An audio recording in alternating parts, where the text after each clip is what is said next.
wasahlan.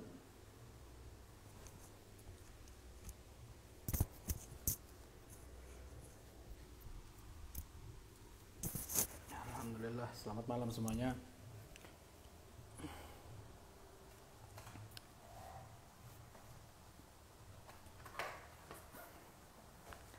Sebagaimana yang sudah kita rencanakan mulai dari beberapa hari yang lalu dengan teman-teman kita, yaitu Delvano, Agam, dan juga Hussein, kita akan live bareng habis ini untuk membahas tentang penanggalan kalender Islam dan juga kiat-kiat menumbuhkan rasa cinta kepada Islam, spesialis dan spesial untuk menyambut tahun baru Islam tahun 1443 Hijriah. Oke, ini ada beberapa yang udah masuk. Silahkan Hussein, Agam, Delvano kalau udah masuk minta request ya.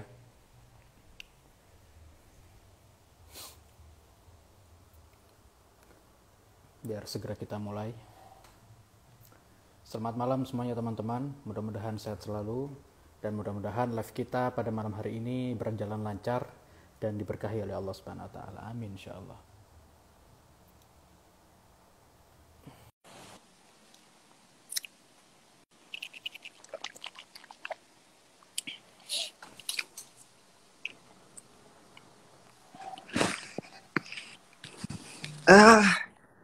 Assalamualaikum warahmatullahi wabarakatuh.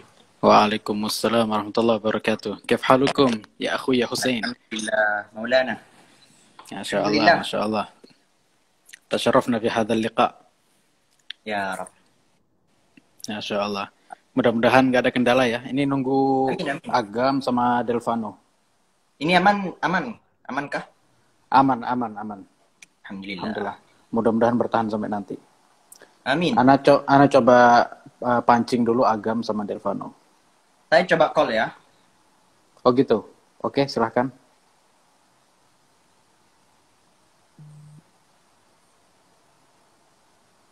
Oh, Agam nggak bisa di itu, nggak punya line. Barusan dia WA Ana kok. Katanya udah siap mulai. Ini udah Ana yang undang. Tapi Agam belum hadir. Ini iya. Agam. Gam, ayo live Gam. Live Gam. Agam. Barusan live. Agam, kalau nggak salah masuk notifikasi WA-nya. Masalahnya di sini nggak, saya susah masuk webnya. Oke. Di Sidoarjo sinyal aman ya, sinyal ya? Aman. Alhamdulillah. Ada wifi. Ana harus nyampe ke situ nanti. Ini dibaca sama Agam. Oke, join katanya. Iya. Oke. Oh, Delvano masih belum bisa. Bang Vano. Coba Delvano dipancing juga. Bang Vano punya line. Bang. Oke. Gam.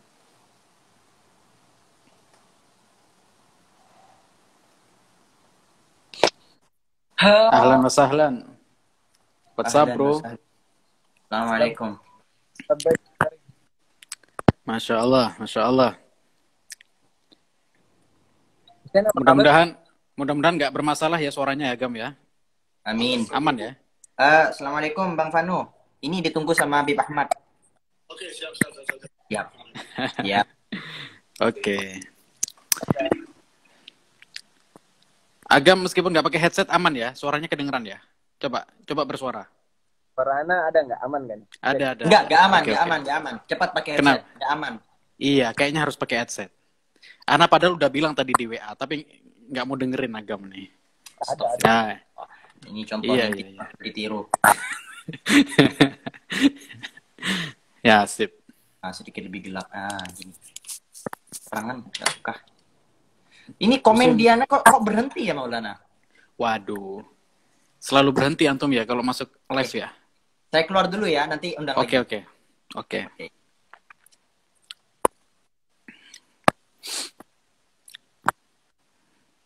Hussein komentarnya berhenti katanya, Gam. Iya, HP dia itu. Iya. Iya, salah. Iya. Emang HP yang paling bagus punya Agam doang kok. Nggak ada yang ngalahin. Allah. Hussein coba request ya. Oke. Delvano.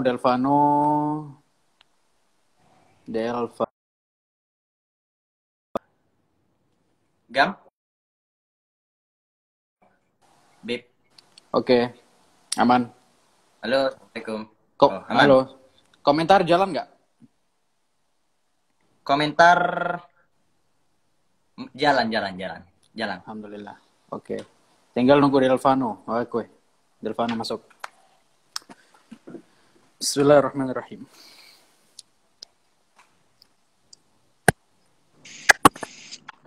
Masya Allah. Ahlan wa sahlan. Assalamualaikum warahmatullahi Delvano. wabarakatuh. Waalaikumsalam warahmatullahi wabarakatuh. Novi habis makan tadi. Oke. Ini style-stylenya kayaknya Vano mau streaming ini. Mau streaming game ya? Enggak, Bib. Habis record. Jam berapa streamingnya? Masya Allah, Hussein, ini ada Habibana Ali Al-Kaf ini. Kullu am wa ahbab qalbi Ya. bi alfi afiyah, Masya Allah. Ya, Tasyarrafna. bihudurikum, Maulana. Tasyarrafna Jadi, bihudurikum. saya sebenarnya sangat ingin bertemu dengan Habib Ali. Pengen Ayo, banget. kapan-kapan Hussein nanti kalau Habib Ali Al-Kaf ke Jawa Timur, Ana harus nanti ke antum nanti. Ana Iya. kabarin Oh, antum nanti. enggak. Kalau misal apa namanya? Iya, Habib Ali Al-Kaf ke Jawa Timur, antum ke mana Surabaya, kabarin atau- atau kalau nanti Habib Ali Al-Kaf kalau ke Madura nanti pasti Ana arahin ke antum nanti. Siap. Habib Ali. Ali tuh di Garut kan ya? Di Garut. Nah, ini Agam ini katanya ngefans sama Habib Ali Al-Kaf, deket sama Habib Ali Al-Kaf tapi nggak pernah ke sana. Ya, kacau ini. Kacau Agam ini. Oke, ini alhamdulillah sudah kumpul ya. Alhamdulillah, mudah-mudahan live kita ini mudah-mudahan lancar dan diberkahi oleh Allah Amin, ya Subhanahu wa taala. Amin ya rabbal alamin. Langsung mulai ya. Ini saya izin untuk saya mulai dulu nggak apa-apa ya? Siap. Antum Maulana. Oke. ya. Bismillahirrahmanirrahim. Alhamdulillahirabbil alamin wassalatu wassalamu ala asyrafil anbiya'i wal mursalin sayyidina Muhammadin wa ala alihi washabihi ajmain. Subhanaka la ilma lana illa ma 'allamtana innaka antal alimul hakim. Rabbi shrah li sadri wa yassir li amri wahlul 'uqdatam min lisani yafqahu qawli. Amin ya rabbal alamin. Alhamdulillah. Pada malam hari ini, alhamdulillah atas inayah dan hidayah dari Allah Subhanahu wa taala, kita bisa melaksanakan live ini sesuai dengan rencana kita mulai dari beberapa hari yang lalu, dan sekarang benar-benar terrealisasi dan mudah-mudahan diberkahi oleh Allah Subhanahu wa taala. Amin ya rabbal alamin. Dan live ini sesuai dengan judul yang udah kita tulis, yaitu ingin ngobrol-ngobrol, ini momentumnya adalah berkenaan dengan menyambut tahun baru Islam 1443 Hijriah, yang mana tahun baru Islam Islam ini itu justru sedikit kayak terpinggirkan dibanding dengan tahun baru Masehi, yang mana orang itu kalau sudah mendengar tahun baru itu biasanya identiknya dengan 1 Januari, ya kan? Mau tahun baruan nih, tahun baru apa? Udah pasti kalau orang bilang tahun baruan, pasti tahun baruannya identiknya dengan 1 Januari. Nah, ini kapan ada masanya kita berharap orang Islam itu terutama, dia kalau udah dengar tahun baru, itu udah mikirnya tahun baru 1 Muharram. Ya, tahun baru Islam gitu. Nah, ini yang kita harapkan agar benar-benar Islam kita ini melekat dalam diri kita dan dalam seluruh, utamanya di Indonesia begitu ya. Nah, ini dimulai dari kita. Ini ada Agam Fakhrul, Masya Allah, ada Akhina Hussein, ada Akhina Delvano.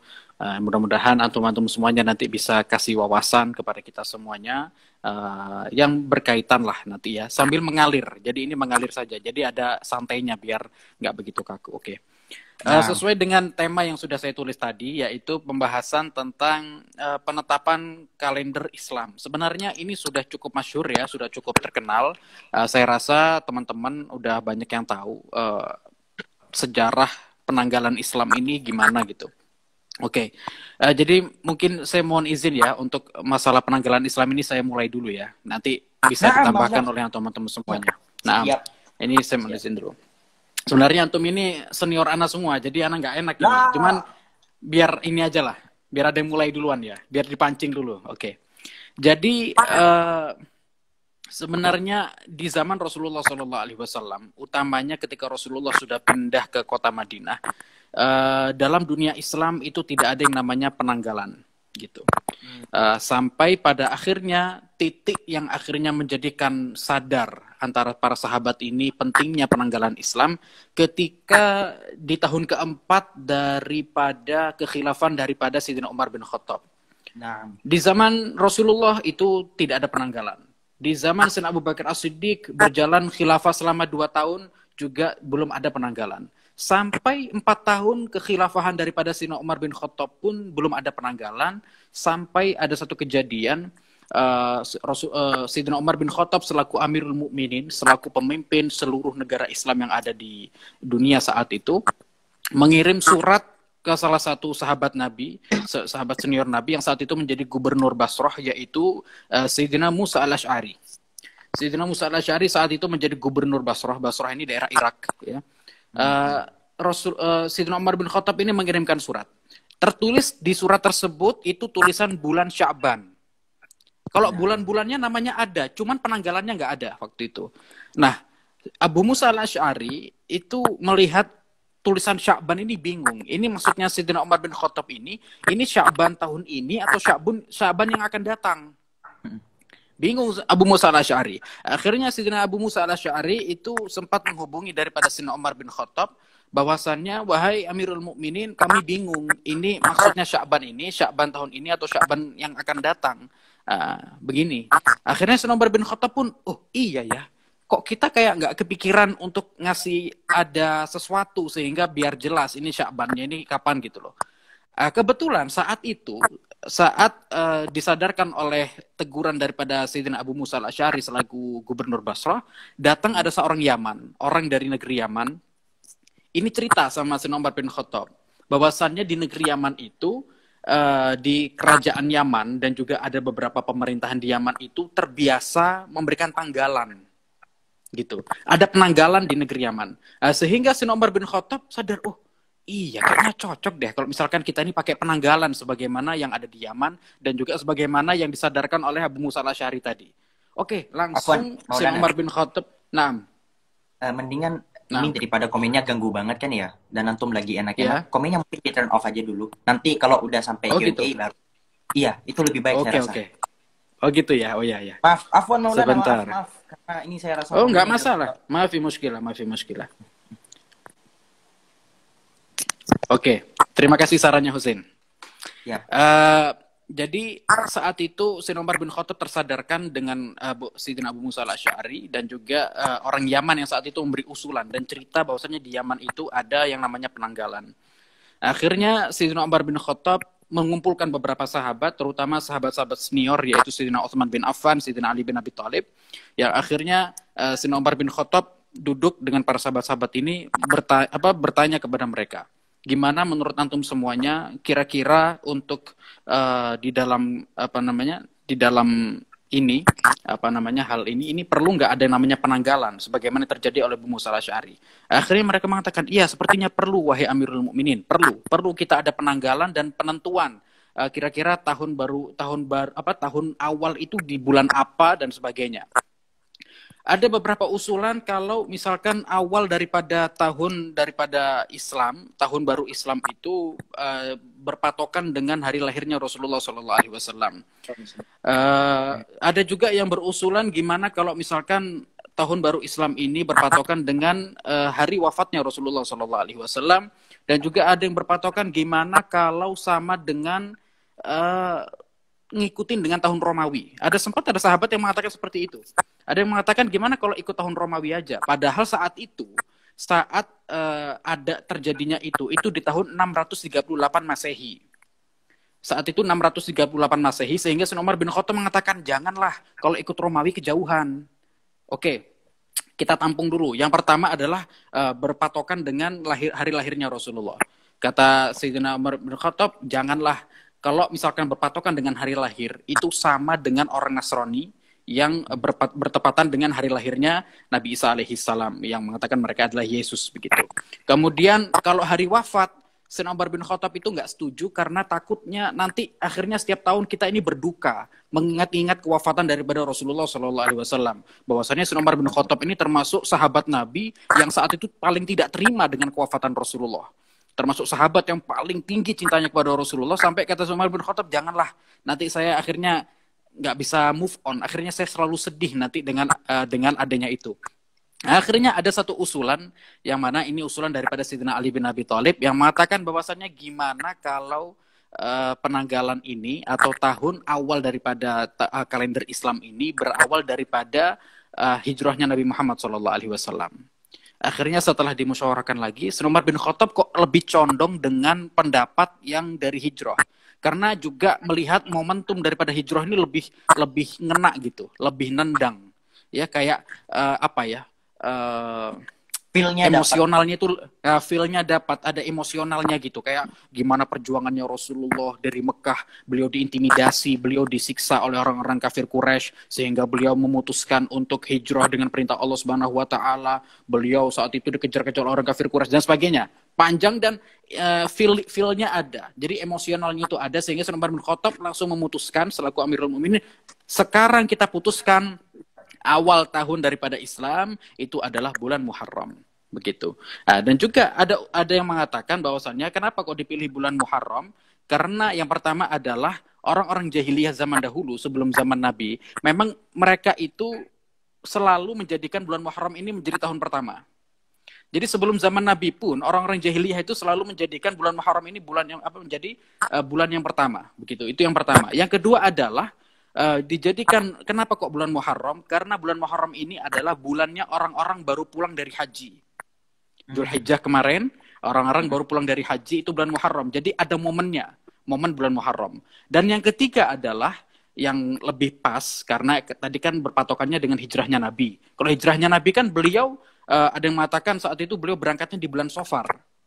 Beliau itu berangkatnya, Agam? Bulan Safar iya, akhir. Bulan Safar akhir. Bulan Safar sekitar tanggal 27, tanggal 28 ya. Sampai datangnya itu tanggal 12 Rabiul Awal di kota Madinah. Nah, bulan Safar loh, kenapa kok bulan Muharram? Sayyidina Utsman bin Affan waktu itu bilang, karena saat itu setelah di bulan Dzulhijjah ada yang namanya perjanjian Baitul Aqabah yang kedua. Saat itu ada rencana di bulan Muharram untuk berhijrah. Nah, jadi rencana hijrah itu dimulai daripada bulan Muharram, yang mana sempat ada omong-omongan dimulai daripada perjanjian Baitul Aqabah di bulan Dzulhijjah saat itu. Akhirnya diputuskan bulan Muharram sebagai sebagai bulan pertama di kalender Islam. Nah, hingga saat ini kita rasakan kalau sudah 1 Muharram itu adalah tahun baru Islam. Nah, yang sekarang mana ini adalah kita sekarang ada di tanggal 29 Dzulhijjah ya. Insya Allah besok di tanggal terakhir Dzulhijjah, insya Allah besok lusa hari Selasa kita sudah masuk 1 Muharram. Mungkin kurang lebihnya begitu soal penanggalan. Ini sudah sangat masyhur ya. Saya rasa untuk muslimnya sudah tahu. Cuman karena bagaimanapun ini adalah sejarah Islam yang penting, maka nggak ada salahnya untuk kita ceritakan lagi begitu. Karena ini bagaimanapun sejarah yang perlu ditulis oleh tinta emas, begitu ya, yang tidak boleh dilupakan oleh setiap orang Islam. Itu tidak boleh dilupakan sama sekali, begitu. Silahkan, mungkin ada tambahan daripada akhina Agam, Hussein dan Delvano. Oke, ana duluan mungkin ya. Jadi pertama, bahwasanya Allah Subhanahu wa taala berfirman dalam Al-Qur'an, "Inna 'iddatash syuhuri 'indallahi 12 syahran fi kitabillah. Yawma khalaqas samawati wal ard minha arba'atun hurum. Dzalika ad-dinul qayyim, fala tadhlimu fihinna anfusakum." Sesungguhnya bilangan bulan yang ada di sisi Allah Subhanahu wa taala itu adalah 12 yang termaktub di dalam Al-Qur'an. Ya, Yawma khalaqas samawati wal ard. Di ketetapan waktu itu Allah Subhanahu wa taala dialah yang menciptakan langit dan bumi. Minha arba'atun hurum. Di antara 12 tersebut ada 4 bulan haram, 4 bulan suci. Dzalika ad-dinul qayyim. Itulah ketetapan agama yang lurus. Fala tadhlimu fihinna anfusakum. Maka janganlah kalian menzalimi diri kalian fihinna di 4 bulan tersebut, di 4 bulan hurum. Zalim itu kan bisa terjadi karena 2 hal. Pertama, zalim ke diri sendiri dan zalim kepada orang lain. Termasuk di antara zalim kepada diri sendiri itu ada 2. Dengan 2 perbuatan. Melakukan apa yang dilarang oleh Allah, lalu melakukan apa yang dilarang oleh Allah, dan meninggalkan apa yang telah diperintahkan oleh Allah. Jadi konsep daripada fala tadhlimu fihinna anfusakum, janganlah kalian menzalimi diri kalian, dalam artian di bulan-bulan 4 ini yang paling ditegaskan. Bahkan oleh para ulama katanya selain daripada di 4 bulan ini seseorang yang melakukan pahala itu berlipat-lipat pahalanya, begitu pula sebaliknya orang yang melakukan dosa, dosanya juga bisa berkali-kali lipat. Lebih daripada itu, az-zaman Nabi sallallahu alaihi wasallam bersabda, az-zamanu qad istadara ka hay'atihi yawma khalaqas samawati wal ard, as-sanatu 12 syahra minha arba'atun hurum, thalathatun mutawaliyatun, Dzul Qa'dati wa Dzul Hijjati wal Muharram wa Rajab Mudhar alladhi baina Jumadai wa Sya'ban. Zaman itu ya, zaman atau 1 tahun atau tahun itu berputar sebagaimana keadaan Allah menciptakan langit dan bumi. As-sanatu 12 syahra. Tahun 1 tahun itu ada 12 bulan. Jadi sebenarnya sejak di penentuan penanggalan pertama itu yang ada di zaman Sayyidina Umar radhiyallahu an, sebelum-sebelumnya sebagaimana yang telah dijelaskan oleh Habib tadi, bahwasannya sebelum-sebelumnya penamaan bulan 1 tahun itu ada berapa bulan, sudah termaktub, sudah ada jelas. Hanya saja baru dimulai, baru ditetapkan, oh ini tanggal 1, oh ini tahun pertama, oh ini tahun kedua, itu sejak masa kekhalifahan Sayyidina Umar radhiyallahu anhu. Nah, minha arba'atun hurum. Di antara 12 bulan itu ada 4 bulan yang haram, 4 bulan yang suci. 4 bulan yang suci. Thalathatun mutawaliyatun. 3 bulan ini berturut-turut. Dzul Qa'dah, yang pertama adalah Dzul Qa'dah. Bulan Dzul Qa'dah kemarin. Wa Dzul Hijjah dan Dzul Hijjah kemarin. Jadi sekarang kan masih Dzul Hijjah, belum Muharram. Nah, baru Muharram. Jadi 3 bulan ini berturut-turut. Lalu nanti ada Rajab. Nah, Rajab itu adalah di antara Jumadai wa Sya'ban. Antara Jumadil Akhir dan Sya'ban. Jadi berdasarkan hal ini menunjukkan bahwasannya bulan Muharram termasuk daripada bulan yang sangat Allah Subhanahu wa taala muliakan. Apabila kita melaksanakan ibadah, apalagi di 10 awal pertama, itu pahalanya gede banget. Makanya oleh para ulama dijelaskan 10 hari terbaik di dalam Islam itu ada 3. 10 hari terbaik di dalam Islam itu ada 3. Jadi 10 hari yang pertama, 10 hari akhir bulan Ramadan, 10 hari awal bulan Dzul Hijjah kemarin, ya. Lalu 10 hari besok, Muharram. 10 hari, jadi akhir, awal. 10 hari akhir bulan Ramadan, 10 hari awal bulan Dzul Hijjah, 10 hari awal bulan Muharram. Nah, termasuk di antara kebiasaan para salaf, di antara kebiasaan para sahabat, ini tadi saya cari juga riwayatnya, diriwayatkan oleh Imam Baghawi juga. Para salaf ketika menghadapi bulan baru atau tahun baru, ya, jadi gak spesifik ini hanya terkait dengan bulan atau tahun, tapi ini bisa dibaca juga doanya oleh teman-teman sekalian. Ada satu doa, Allahumma adkhilhu alaina bil amni wal iman, was salamati wal islam, wa jiwarin minasyaitan, wa ridwanin minar rahman. Oke, Allahumma, mungkin teman-teman bisa record ya, Allahumma adkhilhu alaina bil iman, bil amni wal iman, was salamati was salam, was salamati wal islam, wa jiwarin minasyaitan, wa ridwanin minar rahman. Ya Allah, masukkanlah kami ke dalam waktu terdekat ini, entah itu bulan baru atau tahun baru yang bisa kita baca sebelum menghadapi bulan Muharram juga, dengan dipenuhi rasa aman, dan masukkan kami juga dalam keadaan beriman, dalam keadaan selamat, dalam keadaan Islam, dibebaskan dari syaitan, dihindarkan dari seluruh perbuatan syaitan, dan tolong berikanlah kami surga, ya, Ridwan, surga dari yang Maha Rahman, Maha Pengampun, Maha Penyayang. Sebenarnya bulan Muharram juga termasuk daripada Syahrullah, sampai disandarkan kepada nama Allah langsung, kebayang, disandarkan langsung sama nama Allah Subhanahu wa taala. Sesuatu yang langsung disandarkan kepada Allah Subhanahu wa taala itu bukan menandakan, bukan perkara yang biasa, tapi perkara yang sangat mulia. Baitullah, Ahlullah, terus Syahrullah, itu menandakan bahwasannya hal tersebut menunjukkan bahwasannya bulan Muharram adalah bulan yang sangat dimuliakan oleh Allah Subhanahu wa taala. Bahkan di bulan Muharram ini kita nanti akan bertemu dengan, ada yang tahu teman-teman di sini, ada yang bisa jawab? Oh iya, komennya mati. sorry. Apa dihidupin lagi komennya? Enggak, sudah perlu mati aja. Oke. Enggak perlu. Oke. Enggak. Oke. Jadi Mm-mm. Jadi nanti itu di tanggal 10 Muharram itu terdapat sunnah, yaitu sunnah untuk berpuasa. Suatu hari sang baginda Rasulullah SAW melihat keadaan orang Yahudi, anggap aja gitu. Orang Yahudi pada saat itu, orang-orang Yahudi pada saat itu berpuasa pada tanggal 10 Muharram, Ashura. Lalu sang baginda lantas bertanya, kenapa berpuasa? Lalu bilang, ini adalah hari di mana diselamatkannya Nabiullah Musa alaihissalatu wassalam. Diselamatkannya Nabiullah Musa alaihissalatu wassalam. Lalu sang baginda Rasulullah sallallahu alaihi wasallam muncul perasaan untuk, oh, nahnu ahaqu bi Musa minkum. Atau kama qala Nabi sallallahu alaihi wasallam. Kami ini umat Islam jauh lebih berhak untuk mengklaim Nabi Musa daripada kalian.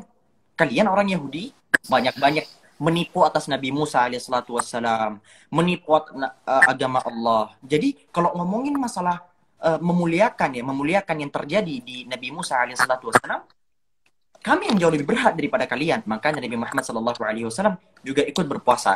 Nah, dan Rasulullah ini punya kebiasaan gak mau sama Yahudi, gak mau sama Nasrani, gak mau punya kebiasaan yang menyamai mereka.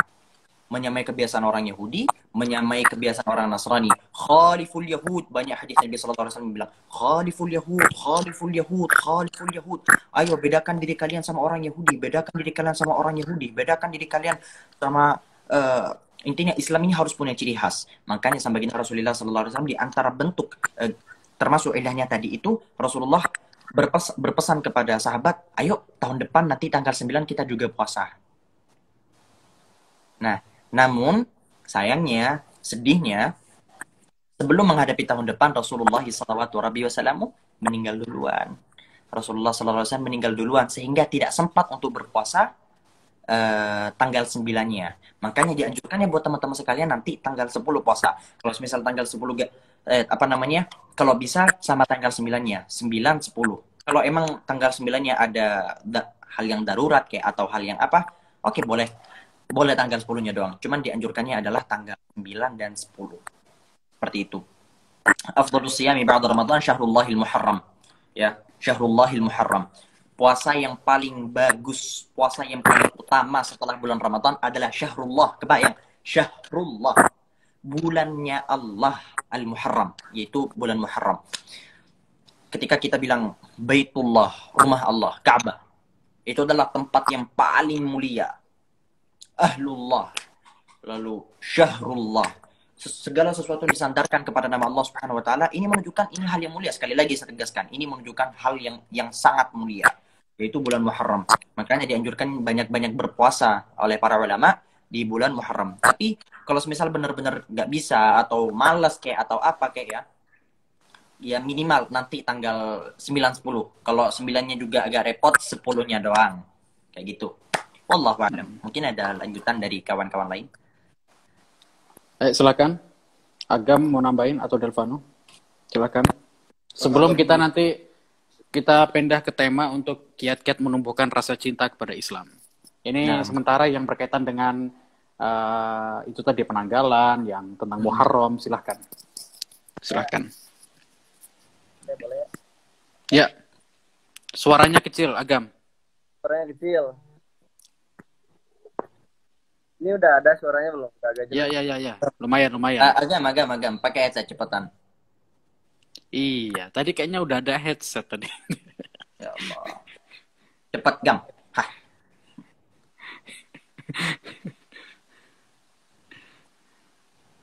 Ini nggak ada suaranya sama sekali ya tuh kan? Ada, cuman agak berdengung suaranya. Sebentar ya, Habibi semuanya. Kenapa? Nah, ini ada suaranya. Bisa nggak tuh? Iya, lumayan. Suaranya nggak bisa. Lumayan. Coba. Lumayan, ya. Antum berbicara. Agak kejauhan nih, ada suaranya begini baru. Ya. Yuk. Bentar, Habibi. Semuanya ini sedang ada dalam proses. Iya. Emang kebiasaan headset itu selalu bulat memang. Iya, padahal ini nggak bisa pakai headset yang earphone. Oke. Baru sudah ada ini suaranya. Oke. Lumayan. Ayo. Oke, lanjut. Saya mau nyapa dulu Bang Devano, apa kabar? Alhamdulillah baik. Alhamdulillah. Iya, Bang Delvano belum bersuara sama sekali loh. Iya, saya mau denger suara Bang Devano aja dari tadi. Bang Iya. Hussein. Al Hussein, gimana kabarnya Bang Hussein? Gak usah nanya, lanjut. Nah, Aduh. Aduh, ada apa ini? Ya udah gam-gam. Diselesain di DM aja ya. Lanjut. iya, kita lakukan secara jantan ini bentar lagi. Iya. Bismillahirrahmanirrahim. Allahumma shalli ala Muhammad wa ala ali Muhammad. Jadi sebenarnya Allahumma saya mau shalli wa barik tadi alaihi. sudah disampaikan oleh Hussein Nun semua itu. Sudah dibantai sama Hussein Nun semua. Tapi nggak ada sebagian yang mesti kita sampaikan juga. Kan judul besar kita itu kita bakal menceritakan tentang Penanggalan tahun baru Islam, penanggalan kalender Islam sama kiat-kiat menumbuhkan rasa cinta kepada Islam. Betul. Nah, jadi kan sama aja kayak kita ini mengulas cerita balik bagaimana perjuangan dari sahabat Umar bin Khattab, kemudian Rasulullah Shallallahu Alaihi Wasallam untuk menumbuhkan khalaf. Khalaf itu apa tadi? Pembeda antara penanggalan kita dengan penanggalan orang-orang Romawi. Kalau orang-orang Romawi itu penanggalannya dibuat oleh Julius Caesar, itu perhitungan sesuai matahari, maka kita harus punya khalaf tersendiri, maka kita harus punya perbedaan sendiri. Nah, yang pengen sampaikan di sini adalah bagaimana cara kita untuk bisa menggali kembali ada peristiwa-peristiwa hebat yang ada di dalam sini. Jadi kan kalau bahasanya Allah Subhanahu wa taala, Allah mengatakan kepada kita itu di surah Hud ayat 120 deh.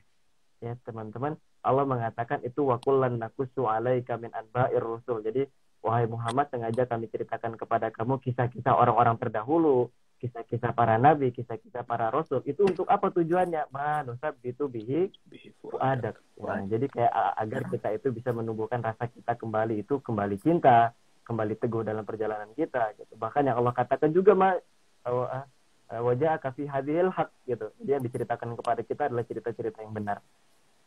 Itu yang pertama. Rasa kita akan tumbuh bagaimana kalau kita itu mengulas kembali sejarah-sejarah yang Masya Allah. Bahkan peristiwa di bulan Muharram ini banyak peristiwa-peristiwa yang kalau kita katakan ini peristiwa-peristiwa epik semua gitu. Di antaranya kalau kita sadar bagaimana kemudian Nabi Adam alaihissalam diterima tobatnya gitu kan, itu di bulan Muharram.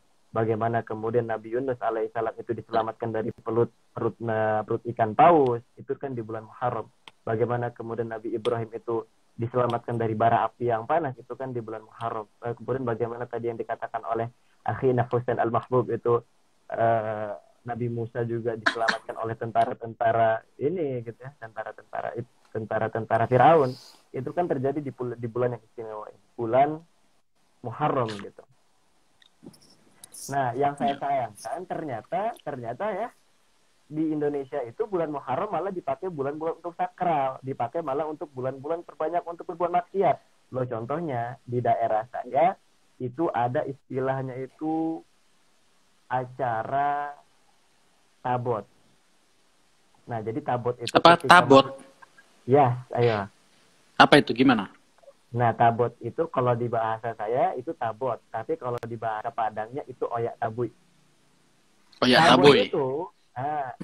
Tabot itu di setiap itu kan mereka meyakini bahwasanya kakinya Husain bin Ali radhiyallahu an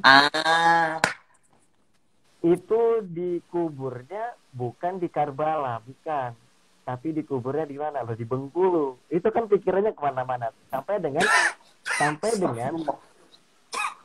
serius? Dengan acara mereka itu apa? Sampai dengan acara mereka itu apa? Runtutannya menarik. Dari tanggal 1 Muharram sampai dengan tanggal 10 Muharram, dari tanggal 1 itu mereka sudah mempersiapkan berbagai macam acara, kayak briefing acara. Maka puncak acaranya itu ketika di malam 10 Muharram. Apa yang terjadi di situ? Mereka mengumpulkan tanah itu diambil dari 3 tempat yang katanya keramat, kemudian mereka hanyutkan di laut gitu. Kemudian ada juga di sebuah ini saya pernah ikut acaranya gitu ya.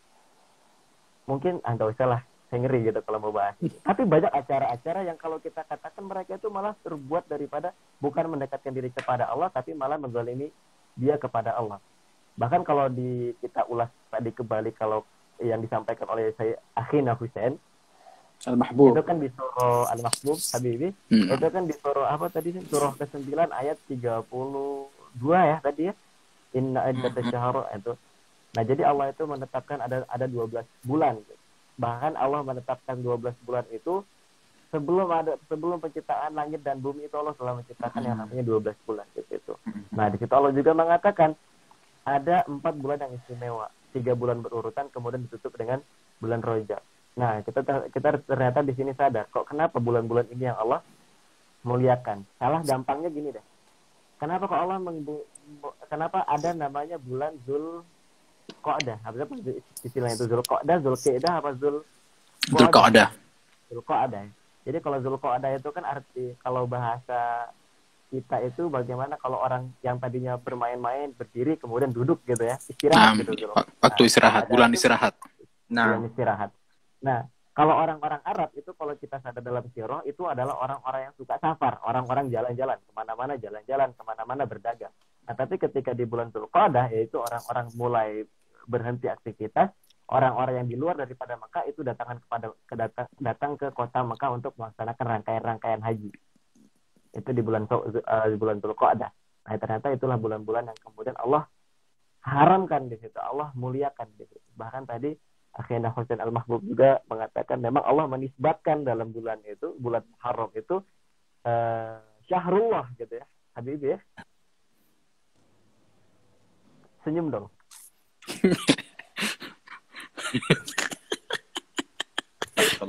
Husain ini kalau udah sama Agam senyumnya mahal ini. Widih, syahrullah. Bahkan kalau kita ulas kembali kok kenapa Allah itu mengutip satu kataan Allah menambahkan satu kalimat itu keren banget di surah tadi di surah 9 ayat 36 ya. Allah mengatakan di situ fatadlimu fihinna anfusakum. Jadi seakan-akan Allah mengatakan kepada kita di bulan fihinna itu, di bulan yang 4 tadi Allah melarang kita untuk berbuat zalim. Allah mengarang kita keras untuk berbuat zalim. Tujuannya untuk apa? Berbagai macam Allah mengharamkan kita untuk melakukan zalim di bulan itu, bulan Dzulqa'dah, bulan Dzulhijjah, bulan Muharram, kemudian bulan apa satu lagi? Bulan Rajab. Bulan Rajab. Karena kita sadar tadi kalau kita melakukan amalan ibadah di sana, Allah akan melipat gandakan juga. Kalau kita berbuat dosa, Allah akan melipat gandakan juga di sana. Nah, ada peristiwa menarik gitu di bulan Muharram. Udah sampaikan juga ya tadi ya. Itu bagaimana cara itu kan real puasa orang-orang Yahudi itu tanggal 9, 10, 11 ya. Real puasa orang-orang Yahudi. Itu puasa memang dari dia gitu. 9, 10, 11. Nah, pokoknya 3 hari beruntun ketika penyelamatan Nabi Musa alaihissalam dari pengajaran Fir'aun. Maka kemudian itu pengen tadi apa Asyik Husain pengen Rasulullah SAW memberi kholaf di situ ya, antara perbedaan orang-orang Muslim dengan orang-orang Yahudi di situ bagaimana puasanya. Maka kata Rasulullah juga kami lebih berhak di situ. Maka disitulah ada perbedaan tuntas antara orang-orang Yahudi dengan orang-orang Muslim. Dulu loh orang-orang Yahudi sama orang-orang Muslim itu paling dekat amal-amalannya. Sampai-sampai orang-orang Yahudi itu mengatakan orang-orang Muslim, lu agama kopas. Lo kok nggak bagaimana agama kopas?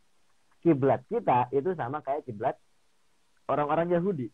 Dulu kiblat orang-orang Yahudi itu di Baitul Maqdis gitu. Sama kiblat juga kita mengikuti orang-orang Baitul Maqdis. Satu lagi, kemudian apa lagi?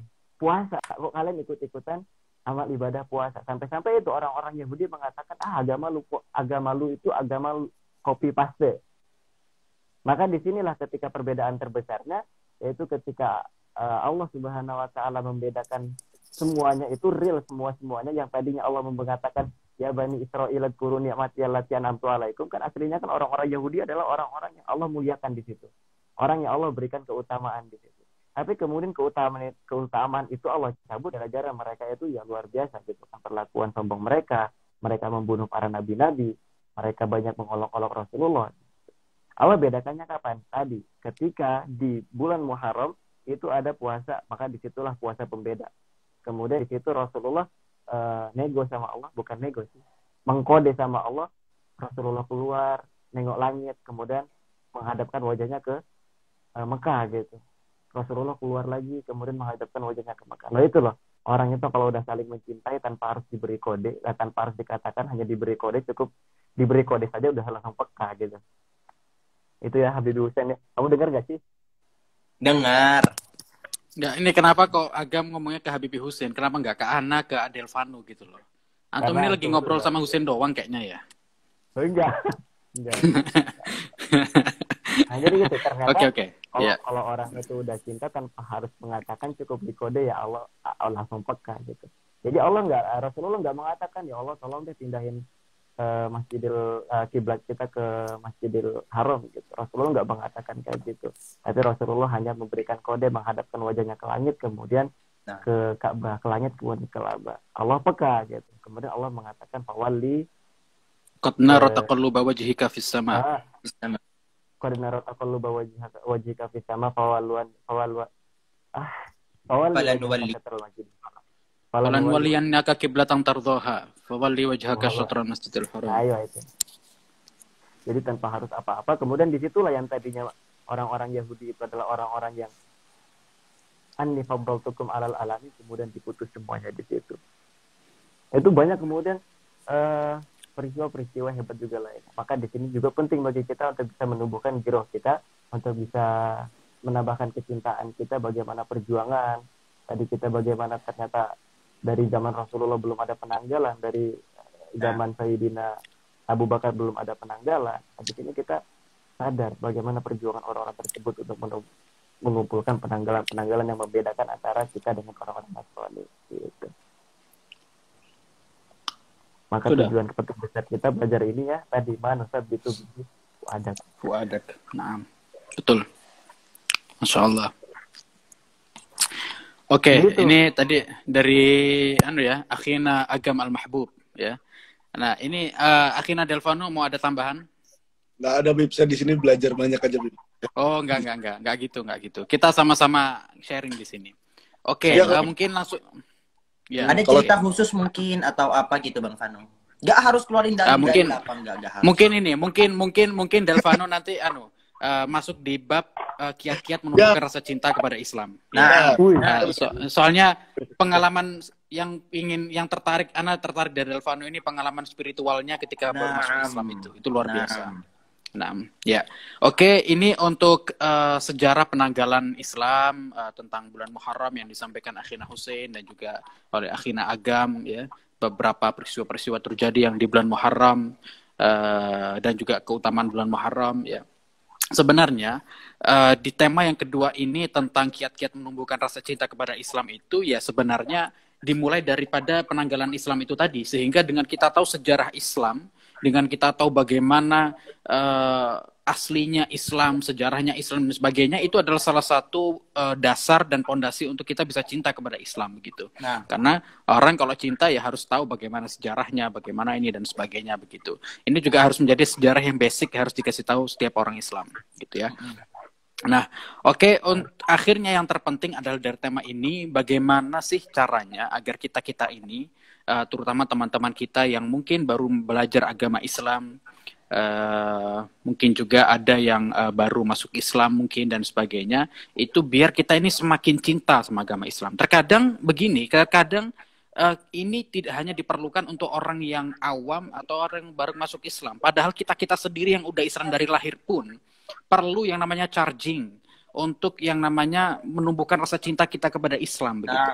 Kadang kita ini yang ngaku-ngakunya Islam, ya orang yang sebut itu Islam KTP, benar-benar Islam KTP. Jadi kita ini kayak yang benar-benar nggak kenal sama Islam, identitas Islam kita ini nggak ada dalam diri kita begitu. Sehingga apa dampaknya adalah orang-orang di luar Islam melihat Islam itu di dalam pemeluknya. Tidak, karena mereka orang-orang di luar agama Islam itu mereka tidak sempat untuk mempelajari agama Islam. Sebagian dari mereka tidak sempat mempelajari agama Islam, sehingga mereka tidak tahu. Sehingga apa? Yang mereka nilai, yang mereka simpulkan dari agama Islam adalah dari pemeluknya. Ini gimana sih Islam ini sebenarnya? Dilihat ada orang-orang Islam yang akhlaknya tidak terpuji, ya, yang akhlaknya tidak meniru Rasulullah, yang akhlaknya sama sekali tidak mencerminkan agama Islam, yang Islam tapi nggak pernah sholat 5 waktu, ditonton langsung oleh mereka orang-orang yang non Muslim. Nah, sehingga itulah akhirnya orang nganggep ini, wah Islam ini agama apa sih gitu, kayak begitu.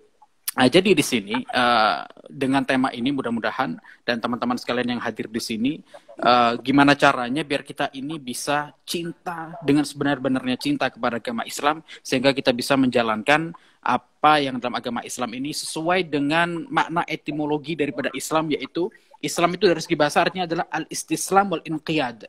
Artinya adalah pasrah, artinya adalah pasrah dan patuh. Jadi orang kalau sudah menyatakan dari awal ya atau dari lahir dia mengikuti orang tuanya untuk beragama Islam, ya berarti ketika dia sudah mulai dari balik, dia harus patuh dan pasrah dengan apapun yang diperintahkan oleh Allah Subhanahu wa taala dalam agama Islam. Maka ketika kita bisa menjalankan itu semuanya, maka kita insya Allah termasuk al-muslimin, orang-orang muslim yang sejati begitu. Ya.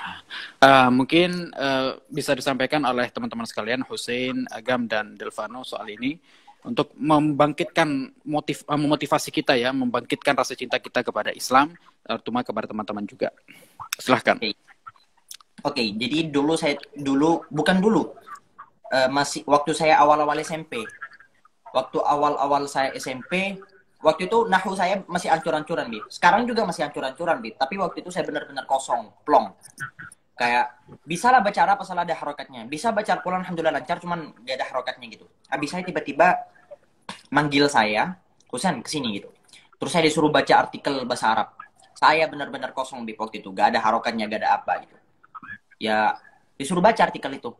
Dan saya waktu itu benar-benar kayak di posisi takut. Ya Allah, ini hasil belajar jurumiyah saya. Kan masa-masa awal saya belajar nahwu itu saya benci nahwu. saya benci banget dulu sama jurumiyah. Nggak benci sebenci-bencinya. Akhirnya lama-lama sejak saya tahu bahwa kunci dari semua ilmu adalah nahwu, akhirnya oke lah, saya mulai jatuh cinta, mulai suka. Saya nggak bilang saya expert, cuman saya cinta gitu. Waktu itu habis saya tiba-tiba suruh baca artikel di HP-nya. Saya nggak tahu, Bib. Nggak tahu cara bacanya.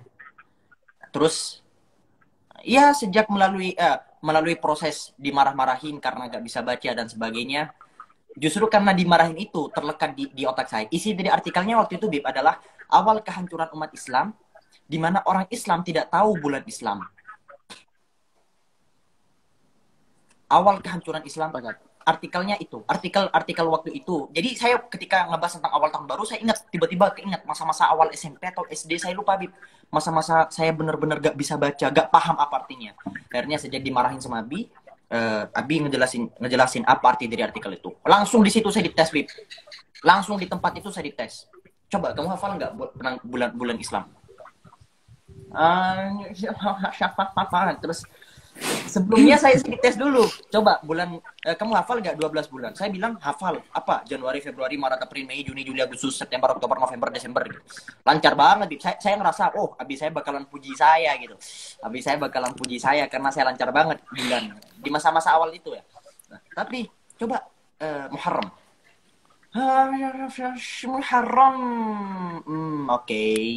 Oke, Muharram. Wah, habis saya waktu itu.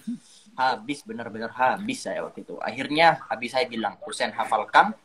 Kalau kamu gak hafal, akan ada sesuatu yang nimpa kamu itu. Akhirnya saya waktu itu ngafalin Muharram, Safar, Rabiul Awwal, Rabiul Akhir, Jumadil Awal, Jumadil Akhir, Rajab, Syaban, Ramadan, Syawal, terus Dzulqa'dah, Dzulhijjah. Itu mudah. Musyarara,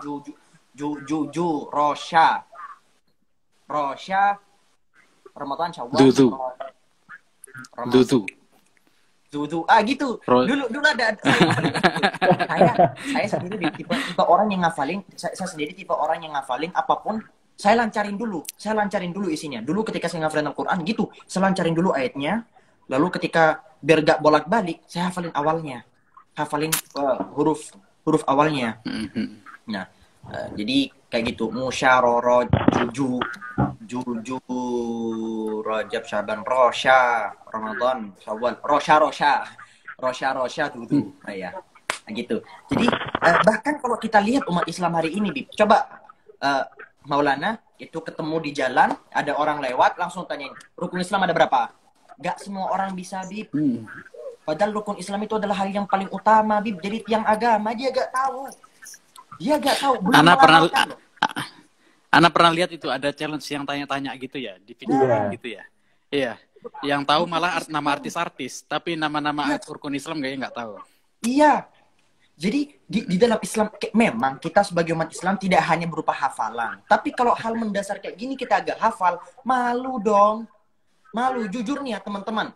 Jangan dianggap, oh Husen mah gak ada hubungannya antara cinta Korea dan cinta Nabi. Ada, gak usah bohong Anda. Cinta Korea, cinta seluruh umat, cinta Thailand, cinta India, cinta Barat, cinta semuanya. Terus Anda bilang itu gak ada kaitannya sama Nabi. Gak. Ada. Saya bilang, wallahil azim ada. Anda bilang di depan manusia-manusia sekalian, enggak ada hubungannya. Cinta Korea ya di samping, cinta Nabi di samping. Enggak, ada. Anda hari ini bilang, saya cinta Korea dan sebagainya. Gitu. Saya cinta Nabi Muhammad SAW begini dan sebagainya. Dan itu jauh lebih tinggi cintanya daripada cinta saya ke Thailand, Korea, Jepang terus apa? Barat, India, itu kan yang lagi rame. Itu kan ya, 5 itu ya. Barat ya, India, Jepang, Korea, Thailand. Yang ada virus-virus entertainment yang paling kuat ya 5 ini kan. Anda hafal semua nama-nama aneh. Nama-nama aneh dari sana. Dari Pikang Cuang. Itu nama apa? Cina juga, Bib. Ada Cina. Sorry, 6 ada. Pikang Cuang, terus ada Kim Agam. Kim Jong Un. Ada Pikang Cuang itu nama salep sekali. Kim Agam, terus Winfano, terus ya gitulah. Anda hafal semua nama-nama aneh. Yang namanya itu sangat terdengar asing di telinga kita kan? Itu sangat terdengar asing di telinga kita kan? Ya, tapi saking kita selalu mengulang-ulang, kita akhirnya jadi terbiasa untuk dengar nama-nama dari negara-negara lain itu. Sekarang pertanyaannya, sudahkah Anda menghafal nasab Nabi yang diwajibkan? Tanyakan cintamu. Jangan kamu alasan, walah, masa kecintaan Nabi hanya diukur dari nasab? Dari pengetahuan saya, dari hafalan saya tentang nasab Nabi. Iya. Naam. Kalau hanya sekedar nasab Nabi SAW, silsilah keluarga Nabi Anda tidak hafal, bagaimana Anda mau bilang cinta Nabi? Gak harus sampai Nabi Adam. Yang mutafak, yang mutawatir itu sampai Adnan. Dan Anda gak hafal sampai Adnan, malu. Anda hafal semua isi member BTS. Anda hafal semua pemain dari film Thailand. Apa dulu yang rame tuh, yang rame banget film Thailand yang begitu lah, saya gak tahu. Jepang, semua nama-nama anime. Oke, ini juga teguran buat saya. Semua nama-nama anime, karakter-karakter di anime, Anda semua tahu. Namanya yang paling aneh. Tapi nasab Nabi Anda gak hafal, keluarga Nabi Anda gak hafal, malu semalu-malunya. Bulan Islam Anda gak hafal, malu. Kalau Anda bilang, tapi saya tidak memperdalam agama, misalnya, saya bukan tipe orang yang memperdalam agama. Saya ini kan cuman orang biasa yang kebetulan beragama Islam. No, walal akhiratu khairul laka minal ula. Kita harus dahulukan akhirat daripada dunia. Kalau ada orang bilang kita harus seimbangkan antara dunia dan akhirat, salah. Itu adalah pernyataan yang sangat salah. Di mana akhirat itu harus didahulukan daripada dunia. Walal akhiratu khairul laka minal ula. Akhirat itu jauh lebih utama daripada yang lain. Jadi Anda harus tetap peduli sama agama Anda. Apalagi hal-hal yang basic, minimal tahu yang basic, mengetahui nama-nama keluarga Nabi, mengetahui bulan-bulan Islam, mengetahui rukun Islam, mengetahui rukun iman, itu adalah hal-hal basic yang wajib semua orang tahu. Yang wajib semua orang beriman tahu nama-namanya. Itu adalah hal yang basic. Gak harus jadi expert buat tahu ini. Jadi ayo tanyakan ke diri teman-teman sekalian. Sekarang hafal nggak bulan-bulan Islam? Ingat, saya paling nggak mau dengar ada orang bilang, tapi kan ini cuma sekedar hafalan dan keimanan tidak dihitung dari hafalan. Soalnya saya udah bisa nebak, Bib. Itu pasti yang muncul di otak teman-teman sekalian. Enggak. Saya bilang, kalau untuk mengetahui hal-hal basic seperti ini, Anda nggak tahu, keimanan Anda patut dipertanyakan. Keimanan Anda patut dipertanyakan. Jadi buat teman-teman sekalian, habis selesai dari live ini, langsung Anda googling. Insya Allah aman. Kemarin saya sempat dihujat di masalah nggak boleh Salah, cari Pak. di Google gitu dan sebagainya. Orang-orang salah paham dikira mutlak dan sebagainya. Kan kalau cuma sekedar Iya. nasihat atau nama-nama kayak gitu, itu saya rasa nggak masalah. Tapi kalau udah menyangkut akidah, menyangkut hukum fiqh, Iya. ya cari di Google. Teman-teman sekalian, habis ini langsung googling, insya Allah aman. Insya Allah kalau masalah ini aman, Anda langsung cari nasab Rasulullah sampai Adnan. Anda hafalkan Muhammad bin Abdullah bin Abdul Muttalib bin Hashim bin Abdi Manaf bin Qusay bin Kilab bin Murrah bin Ka'ab bin Lu'ay bin Ghalib bin Fir bin Malik bin Mudar bin Ma'ad bin Adnan, Mudar bin Nizar bin Ma'ad bin Adnan. Bin Kinana. Ya, bin Kinana. Muhammad bin Abdullah bin Abdul Muttalib bin Hashim bin Abdi Manaf bin Qusay bin Kilab bin Murrah bin Ka'ab bin Lu'ay bin Ghalib bin Fir bin Malik bin Nadr bin Kinana bin Khuzaimah bin Mudrikah Bin Nizar. bin Nizar bin Ma'ad bin Adnan. Sampai gitu. Sampai ada sekitar 21 apa 22 saya lupa. Cuman 21 apa 22 nama itu. Anda silakan hafalkan itu. Hafalkan rukun Islam. Hafalkan rukun iman. Ya Allah, malu banget. Hafalkan bulan Islam. Ini sekarang jadi tema kita kan, tahun baru Islam. Hafalkan bulan Islam. Hafalkan bulan Islam habis ini. Ingat, catat sekarang. Saya minta seluruh netizen sekarang catat apa aja yang wajib dihafalkan. Dan ini adalah basic. Gak usah Anda bilang, oh ini susah banget. Enggak, nih hafalkan. Pertama, nasab Rasulullah sampai Adnan.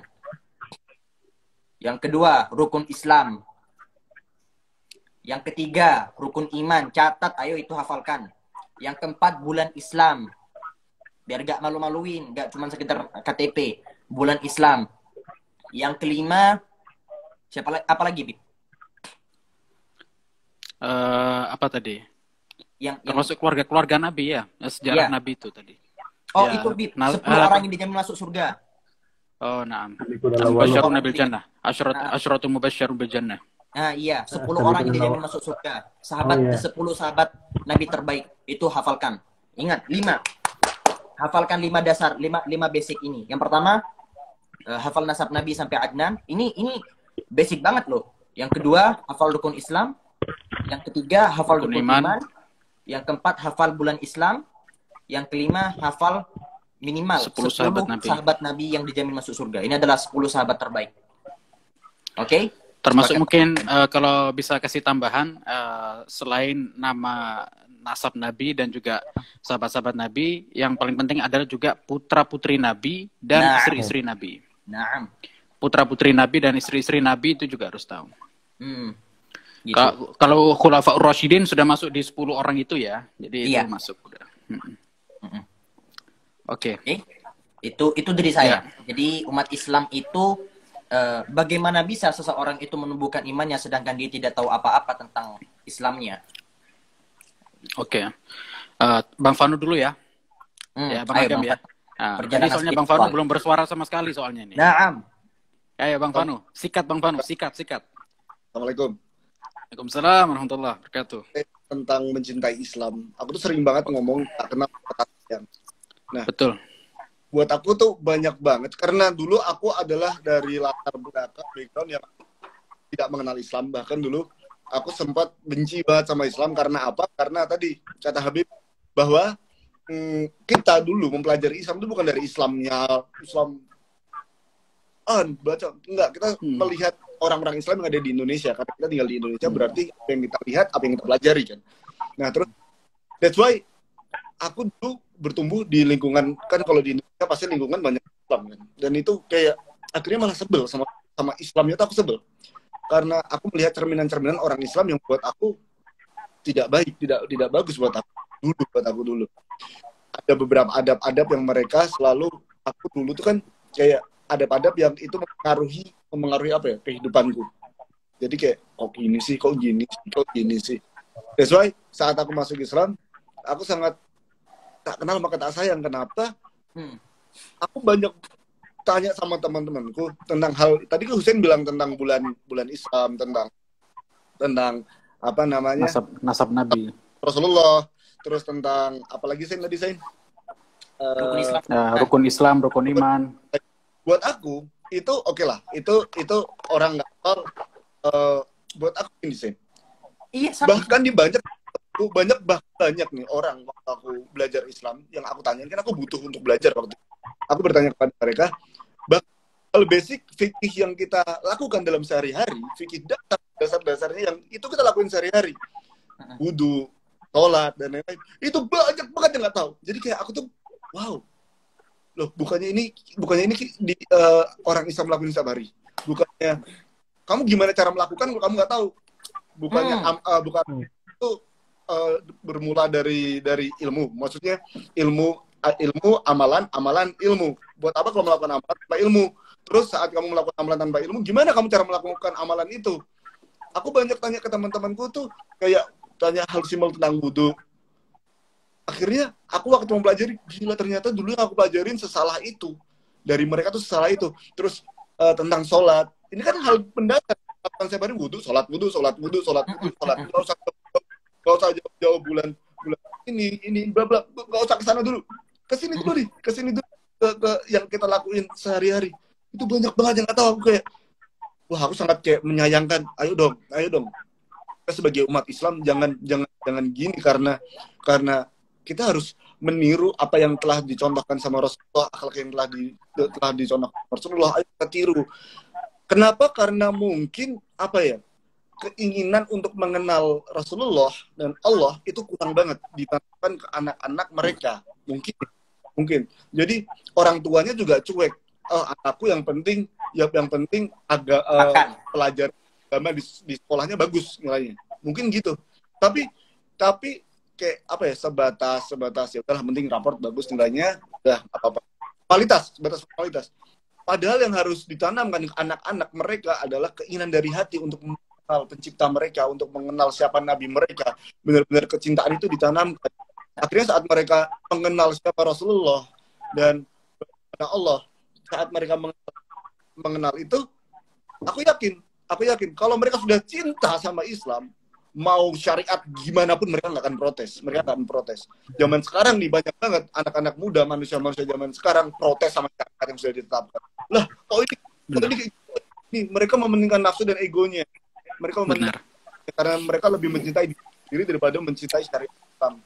Nah, lihat cintanya kepada Allah dan Rasulnya itu melebihi diri, apapun syariat yang masuk mereka nggak akan nolak, mereka protes. Bahkan lebih parahnya, aku tuh sering banget lihat di TikTok banyak ulama-ulama yang pinter. Aku kan selalu kayak, kalau ulama ini berselisih, mereka tuh pinter semua, yang bodoh kita, kayak gitu. Karena mereka ini pintar pasti.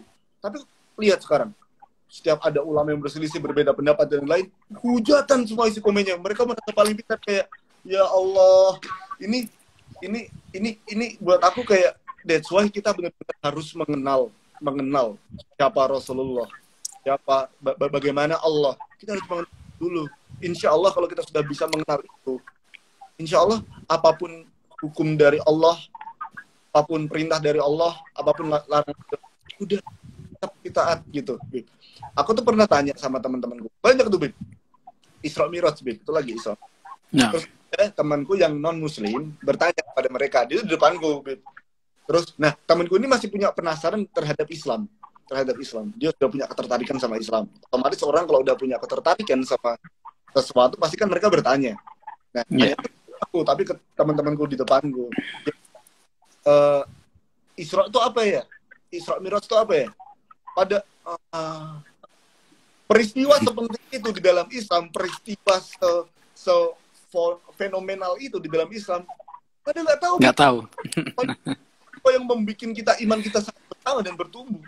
Peristiwa yang bikin kita tambah mencintai Rasulullah, tambah wah Rasulullah sebegitu hebatnya ya, begitu mencintai Rasulullah. Kan pada nggak tahu, Bib.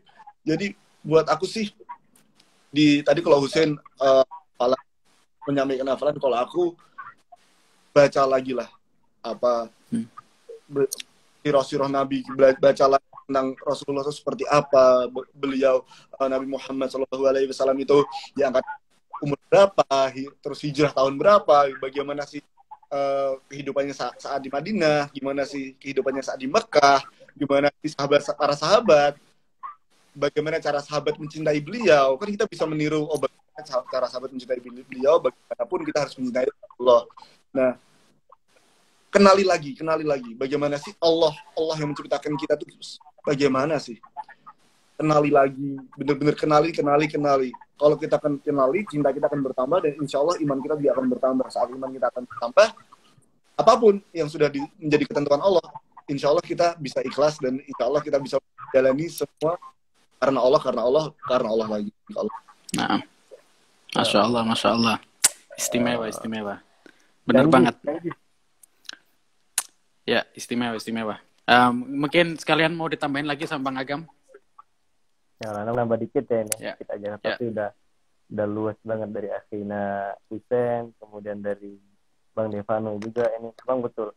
Kalau dari Husen tadi bagaimana cara kita menumbuhkan yang sepele, kemudian dari Bang Devano juga tumbuhkan kembali baca sirah gitu, itu ajib betul itu. Atau cuman saya teringat banget dari kata Bang Devano itu, sampai Bang Devano mengatakan kalau kita udah cinta maka semua syariat itu nggak perlu kita tekankan, maka akan terrelasi penuh hati gitu ya. Betul.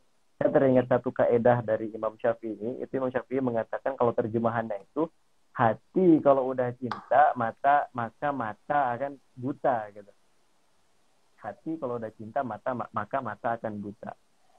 Itu kan sama aja kayak kita bagaimana cara kita mencintai Rasulullah kalau kita nggak pernah berjumpa Rasulullah. Maka syarat yang paling gampangnya adalah kita baca sejarah dari Rasulullah SAW.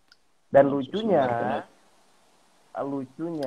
sekarang itu banyak pemuda kalau kita tanya, kamu cinta sama Rasulullah? Saya cinta. Kamu sayang sama Rasulullah? Saya sayang. Gitu.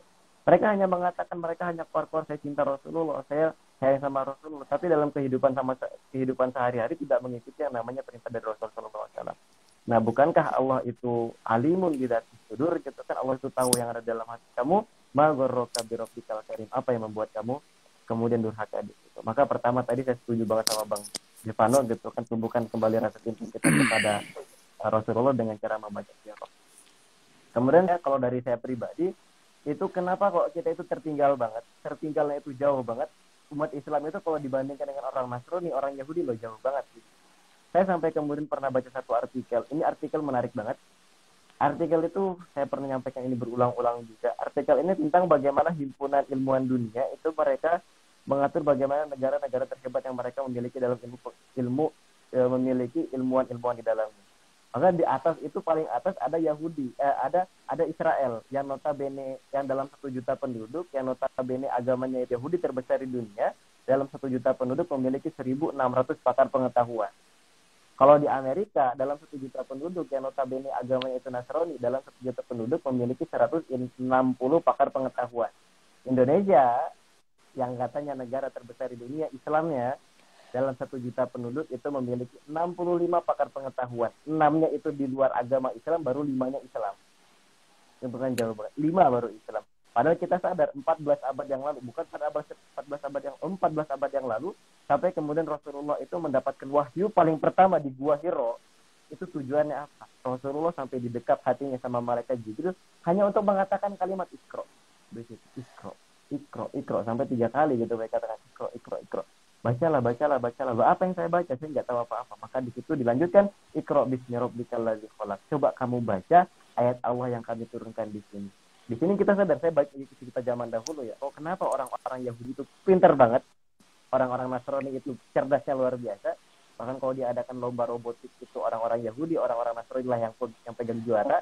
Kalau ada lomba sains lah itu orang Yahudi sama orang Nasrani lah yang pegang juara. Kalau umat Islam tertinggal, jauh tertinggal. Karena memang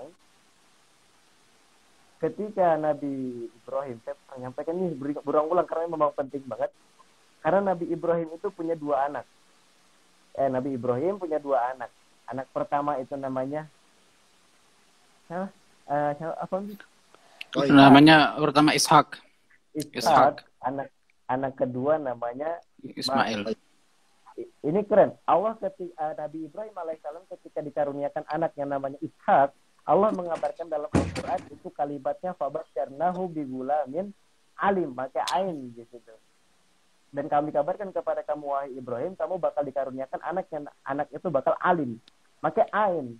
Ain itu kalau alim dalam bahasa Indonesia itu artinya anak yang cerdas. Itu Ishak. Ishak itu punya keturunan banyak betul. Ishak punya keturunan Nabi Ishak Yakub. Orang-orang Yahudi. Iya, orang-orang Yahudi semuanya Yahudi sampai dengan Nabi Isa al-Masih gitu kan keturunan. Ini memang dikategorikan adalah orang-orang yang pintar banget. Nah, di sini yang kerennya ketika ketika Nabi Ibrahim Allah mengkaruniakan Nabi Ibrahim itu anak yang kedua, yaitu anak Ismail, bahasanya bukan fabasyarnahu bi gulamin alim, tapi fabasyarnahu bi Gulamin halim. halim. Pakai halim. Halim itu apa? Halim itu memang bukan cerdas, tapi halim itu perkasa. Halim itu lemah lembut. Halim itu legowo ya, itu bahasanya. Halim itu apa lagi? Halim itu pokoknya wah, Sabar, lemah lembut. Nah, iya. Tapi kemudian apa penopang halim ini untuk bisa mengalahkan alim ini? Udah sama sabar, disitulah prime time-nya Allah menurunkan satu kitab itu untuk melengkapi semua kitab-kitab yang kurang lengkap. Allah menurunkan kemudian pada Nabi Muhammad itu Al-Quran.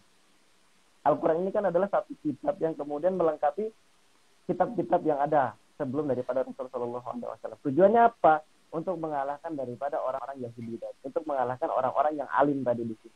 Kita sadar ternyata yang alim sekarang itulah yang menguasai dunia, dan yang alim sekarang lah yang sekarang itu berbuat zalim terhadap dunia. Siapa? Kalau dalam teori Hart, saya pernah nonton ini keren. Saya pernah nonton itu dalam teori Hart, orang yang menguasai dunia adalah orang yang memegang kota tiga kota suci. Yang 3 kota suci kan orang Yahudi menganggap kota ini suci, orang Nasrani menganggap kota ini kota suci, orang Islam menganggap ini kota suci. Dan ternyata yang memegang kota ini sekarang Yerusalem adalah orang-orang Yahudi, orang-orang Israel gitu kan. Nah, orang yang bisa menguasai dunia adalah orang-orang yang bisa menguasai tersebut. Kita jauh tertinggal dalam ilmu pengetahuan. Kita tertinggal jauh dalam ilmu pengetahuan iptek dan teknologi. Loh, karena kenapa? Kita nggak deket banget sama Al-Quran. Kok Al-Quran sama teknologi nyambung? Loh, nyambung. Nyambungnya deket banget, nggak jauh-jauh. Kita tahu siapa pembuat pesawat itu? 2 bersaudara. Bukan. Oh iya, itu kalau versi Nasoronya itu, iya. Al-Firnas. Ibnu Firnas gitu kan. Ibnu Firnas, iya. Ibnu Firnas itu gara-gara coba baca surah Al-Muluk itu apa ayatnya? Ya Allah, ayat 19 itu. Kita coba buka ayat 19 ya teman-teman. Saya lupa. Itu tentang bagaimana burung itu mengepakkan sayap-sayap mereka gitu. Nah, dari situ, dari ayat yang sedikit itu aja, yang sepotong itu, Ibnu Firnas mengambil dari situ untuk bagaimana cara membuat satu kendaraan yang biasa kayak itu burung bisa terbang. Itu Ibnu Firnas. Itu nggak jauh-jauh dari Al-Quran. Kemudian ada lagi tentang ilmu atom. Kemudian ada lagi dari ilmu banyak lah ilmu sains itu. Kalau kita pelajari tentang sains dan Al-Quran itu luar biasa banget. Makanya saya saranin ke teman-teman sekarang, kalau udah ngafalin silsilah Rasulullah, kalau udah ngafalin sahabat-sahabat Rasulullah dijadikan masuk surga, kalau udah ngafalin siapa anak Rasulullah, siapa istri-istri Rasulullah, ya kalau dari Bang Devano juga mengajarkan kepada kita bagaimana cara kita untuk bisa mencintai Rasulullah lebih cinta lagi, maka saran saya yang ketiga adalah perbanyak baca Al-Quran, dekati diri dengan Al-Quran, jangan lupa terjemahan itu dibaca. Wah, itu ajib betul. Tafsir. Ya, sepakat. Jangan cuma terjemah, sama tafsirnya. Ya, kalau tafsir berarti perlu guru. Kalau ada yang bingung, jangan andalin imajinasi. Nih, berkesesatan tuh rata-rata begini. Rata-rata dia bingung sama satu ayat atau apa, dia langsung ngandalin imajinasi dia. Oh, imajinasinya begini, dan dia merasa benar dengan imajinasinya, lalu lantas mengajarkan orang lain. Dhalla fa'adhal, sesat dan menyesatkan. Sesat dan menyesatkan. Saya pernah didebatin sama universitas. Nggak usah sebutin universitasnya. Saya pernah didebatin sama anak universitas itu, pokoknya di Jakarta. Dia bawa satu ayat itu la ikroha fiddin gitu itu. Winsa, Win ya. Di Jakarta ya. Kita buta aja, Bos. Pernah didebatin itu terang-terangan. La ikroha fiddin. Capek-capek kamu ceramah. Kayaknya semua ustaz di sini salah bilangnya. Karena kita nggak perlu paksaan untuk bisa memasukkan orang dalam ikroha, dalam ke agama Islam. Bahkan Bang Devano liberal ya. Iya, bahkan Bang Devano juga nggak ada paksaan untuk masuk ke dalam Islam kan, itu ya? Ada sekali. Woi, insya Allah. Saya pernah tuh Bang di debatin itu. Mungkin kalau dapat Bang Devano ayat itu suruh apa ya? Ayat itu La ikraha fiddin, kata bayan rusydu minal ghai. Al-Baqarah. Itu la ikraha fiddin itu Al-Baqarah.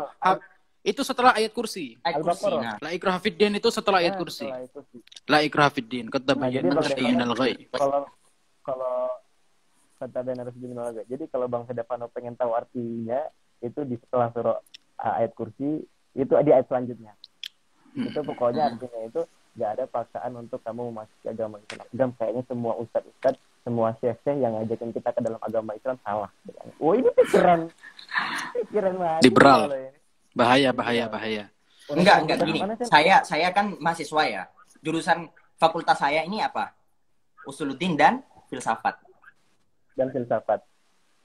Nah, saya juga punya Enggak. Sebenarnya saya nggak kenal. Cuman ada satu orang yang satu fakultas sama saya juga gitu. Aneh-aneh. Dia baru belajar 1 dan 2 filsafat, lalu merasa dirinya yang paling oke, yang paling keren, yang paling benar. Lalu begitulah perkataannya aneh-aneh semua. Kayak ketika kita debatin pakai logika, ya ujung-ujungnya kalah juga. Gitu. Dia sok-sokan gitu. Dia sok-sokan. Husen, salam kenal ya. Aku teman satu universitas kamu. Aku kalau tipe orang yang ngeblok. Setiap kali ada nomor baru di WhatsApp dan sebagainya, saya tipe orang yang blok. Kecuali dia ngaku alumni sekolah saya, alumni SD, SMP, SMA, atau ngaku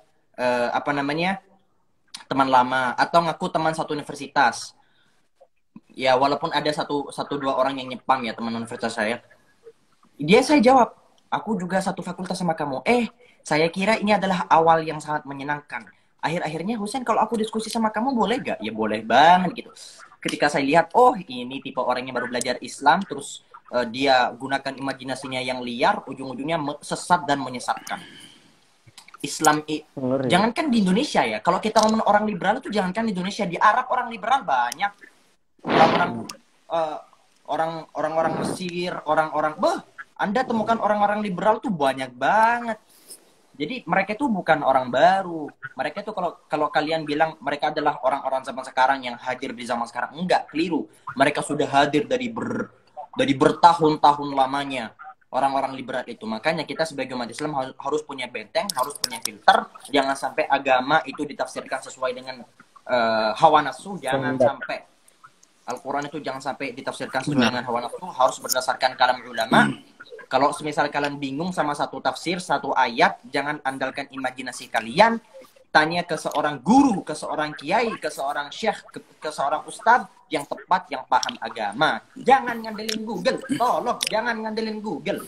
Sekali lagi saya tegaskan, jangan ngandelin Google. Anda mau protes lagi kayak kemarin-kemarin komen-komen di TikTok saya.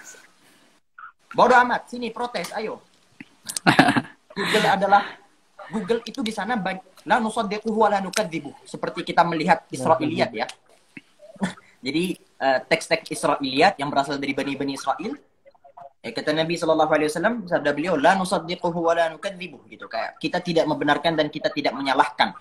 Sama seperti Google, kita gak berani nyalahin dan kita tidak berani membenarkan kecuali kita tahu bahwa referensi ini jelas gitu, berasal dari sumber-sumber yang tepat. Tapi sekalipun ini berasal dari sumber-sumber yang tepat, kalau Anda salah paham sama isinya, ya salah kaprah juga Anda ujung-ujungnya. Makanya yang paling aman, yang paling penting adalah Anda harus temukan sosok panutan yang paling tepat ketika ngebahas tentang akidah, ngebahas tentang fiqh, ngebahas tentang berbagai macam literatur Islam yang untuk mempelajarinya itu butuh butuh hal yang pasti gitu loh, butuh penjelasannya ekstra. Kalau cuma masalah nasihat, makanya ini pesan saya buat teman-teman TikToker atau Instagram atau sebagainya yang kebetulan punya niatan untuk menggunakan sosial medianya sebagai ladang dakwah. Anda punya beberapa hal, Anda punya beberapa konsep yang bisa diterapkan. Yang pertama, Anda gak punya ilmu, ini. Yang pertama, Anda cukup sebar nasihat saja. Anda cukup sebar nasihat aja. Ya, Anda cukup sebar nasihat saja. Nggak usah masuk-masuk fikih, nggak usah masuk-masuk akidah, nggak usah. Walaupun Anda udah dengar ada satu ustadz yang ngomong kayak gini, tapi Anda belum benar-benar menguasai tentang materi itu, udah diam aja. Yang kedua, lebih amannya lagi, Anda itu share-share cuplikan ulama-ulama. Sehingga apabila ada satu kekeliruan yang terjadi salah paham di antara manusia, Anda langsung kembali ke mereka. Langsung orang-orang itu kalau bisa diklarifikasi. Kalau Anda yang klarifikasi berasal dari imajinasi Anda, itu kan aneh juga. Tapi ingat, cuplikannya harus tepat. Nggak semua perkataan bisa kita ambil Ya. setengah-setengah, sepotong-sepotong. Ada perkataan Lalu yang dari bisa kita ambil sepotong-sepotong. dari ulama Ahlus Sunnah wal Jamaah. Naam, sadaqtu maulana. Terus yang ketiga, boleh sebar ayat Al-Qur'an, tapi ayat Al-Qur'an yang tidak multitafsir. Ma tanziluhu tafsiruh gitu. Kalau nggak salah dulu istilahnya yang saya pelajari. Kayak tafsirnya ya udah gitu jelas. Ayatnya tuh udah jelas. Contoh, ayat-ayat menjelaskan tentang hikmah di dalam Al-Qur'an, menjelaskan tentang akhlak. Contoh kayak nasihat untuk berbakti kepada orang tua. Saya rasa kalau menyebarkan ayat-ayat seperti ini kayak aman, jelas. Tapi kalau udah ngejelasin tentang ayat-ayat yang mengandung fiqh, mengandung kaidah-kaidah baru, mengandung mendingan bukan berarti tidak boleh menyebarkan yang seperti itu. Tapi kalau Anda memang tidak pernah berguru, tidak pernah mengaji, tidak pernah mondok, tidak pernah belajar agama sama sekali, hanya cuma modal YouTube, Google, TikTok, Instagram, grup WhatsApp, saya bilang lagi, grup WhatsApp ini sumber dari segala orang-orang yang sok tahu adalah masuk grup WhatsApp orang yang lalu merasa bisa menyalah-nyalahkan orang lain. Ini grup WhatsApp. Dengan bebasnya dia baru dapat info dari grup WhatsApp, apalagi langsung dibikin konten TikTok cuman modal SS grup WhatsApp, Anda merasa bisa menyalahkan orang lain, itu pucuknya. Kalau Anda masih di proses penuntut ilmu, belajar, jangan coba-coba untuk menyalahkan siapapun. Jangan coba-coba untuk menyalahkan siapapun. Ini perbedaan antara ulama sekarang dan ulama dahulu. Ulama dahulu ketika terjadi perseteruan antara para guru, murid-muridnya diam. Murid-muridnya diam. Sekarang kalau terjadi perseteruan di antara para guru, jadi kalau dulu tuh debat ya, ulama versus ulama, ya udah mereka berdua yang debat. Sebagai murid-muridnya hanya mengambil hikmah dari keduanya. Kalau yang mau tetap ngikutin gurunya, tetap aja diikutin gitu. Tetap kayak dia masih mendukung gurunya gitu, mendukung gurunya istilahnya, tapi tidak menghina guru lawan. Kalau sekarang kita temukan orang-orang santri-santri yang nggak pernah belajar, orang-orang yang nggak pernah ikut menghina lawan dari gurunya, ikut ngata-ngatain, bahkan ngikut ketika terjadi versus antara dua ulama, orang-orang awam ikut-ikut komen. Bahkan saya sendiri nih ya, saya punya panutan, satu panutan. Lalu panutan saya ini sedang berdebat dengan lawan debatnya, begitu. Kebetulan guru panutan saya ini menang dalam perkara debat tersebut. Oh, saya merasa, alhamdulillah, akhirnya panutan saya menang, panutan saya benar gitu. Kayak ketika ngejabarin dalil-dalilnya, istidlalnya dan semuanya, saya merasa benar gitu. Cuman jujur, walaupun panutan saya menang, ketika saya dengar orang yang satu panutan dengan saya, mereka ikut caci maki lawan. Halah, dia baru belajar, sok-sokan ngelawan guru gua. Halah, lu baru belajar. Padahal itu mereka satu tingkatan loh, satu derajat gitu istilahnya, kayak rival, memang benar-benar rival. Anda tidak berhak untuk mengomentari lawan guru Anda, jangan. Anda mendingan diam. Kalau Anda merasa cocok sama guru Anda, ya udah ikutin aja guru Anda, gak usah komen-komen guru orang lain. Ya gitu. Jangan menghina ahli agama siapapun. Jangan pernah menghina ahli agama siapapun. Karena kita tahu bahwasanya setiap orang, setiap guru itu punya dalilnya sendiri, punya ijtihadnya sendiri. Gitu. Wallahu a'lam. Oke, Masya Allah, luar biasa. Husin berapi-api ini, luar biasa. Isinya sangat berbobot. Mungkin ini closing ya. Closing, ini sudah lumayan lama. Begini, jadi miris ya. Tadi kan diceritakan bahwasannya banyak dari teman-teman kita, saudara-saudara kita itu, dia sudah masuk usia balik. Dia sudah terhitung dewasa. Tapi sayangnya dia masih belum tahu gimana caranya wudhu. Dia nggak tahu gimana caranya sholat dan sebagainya. Sampai terakhir tadi kebetulan banget. Tadi ada yang DM saya gimana? Gini, Bib, kira-kira kalau saya sholat tanpa wudhu sah nggak sholat saya? Ya Allah, anak bilang gini, anak gini, ya Allah, jangan-jangan dia ini mulai dari balik dia nggak tahu kalau wudhu itu adalah syaratnya sholat. Miftahus sholat at-tuhur. Ya, kuncinya sholat itu adalah wudhu. Anak bayangin, apa jangan-jangan dia kalau sholat nggak pernah wudhu? Ya Allah. Ya Allah, anak gini, kok bisa? Ya ini refleksi ya, ini evaluasi kita ya, evaluasi kita dari sebagian yang disampaikan oleh Bang Agam, Husein, Delvano. Intinya adalah mencari ilmu, mempelajari sirah Rasulullah dan sebagainya. Jadi ini evaluasinya kenapa kok bisa terjadi daripada saudara-saudara kita ini yang sudah balik terutama. Mereka kok dalam hal yang sangat-sangat basic itu dengan urusan wudhu, dengan sholat, dengan rukun iman, rukun Islam mereka nggak tahu. Why? Ini ada apa ini? Kok bisa begitu gitu loh? Ya.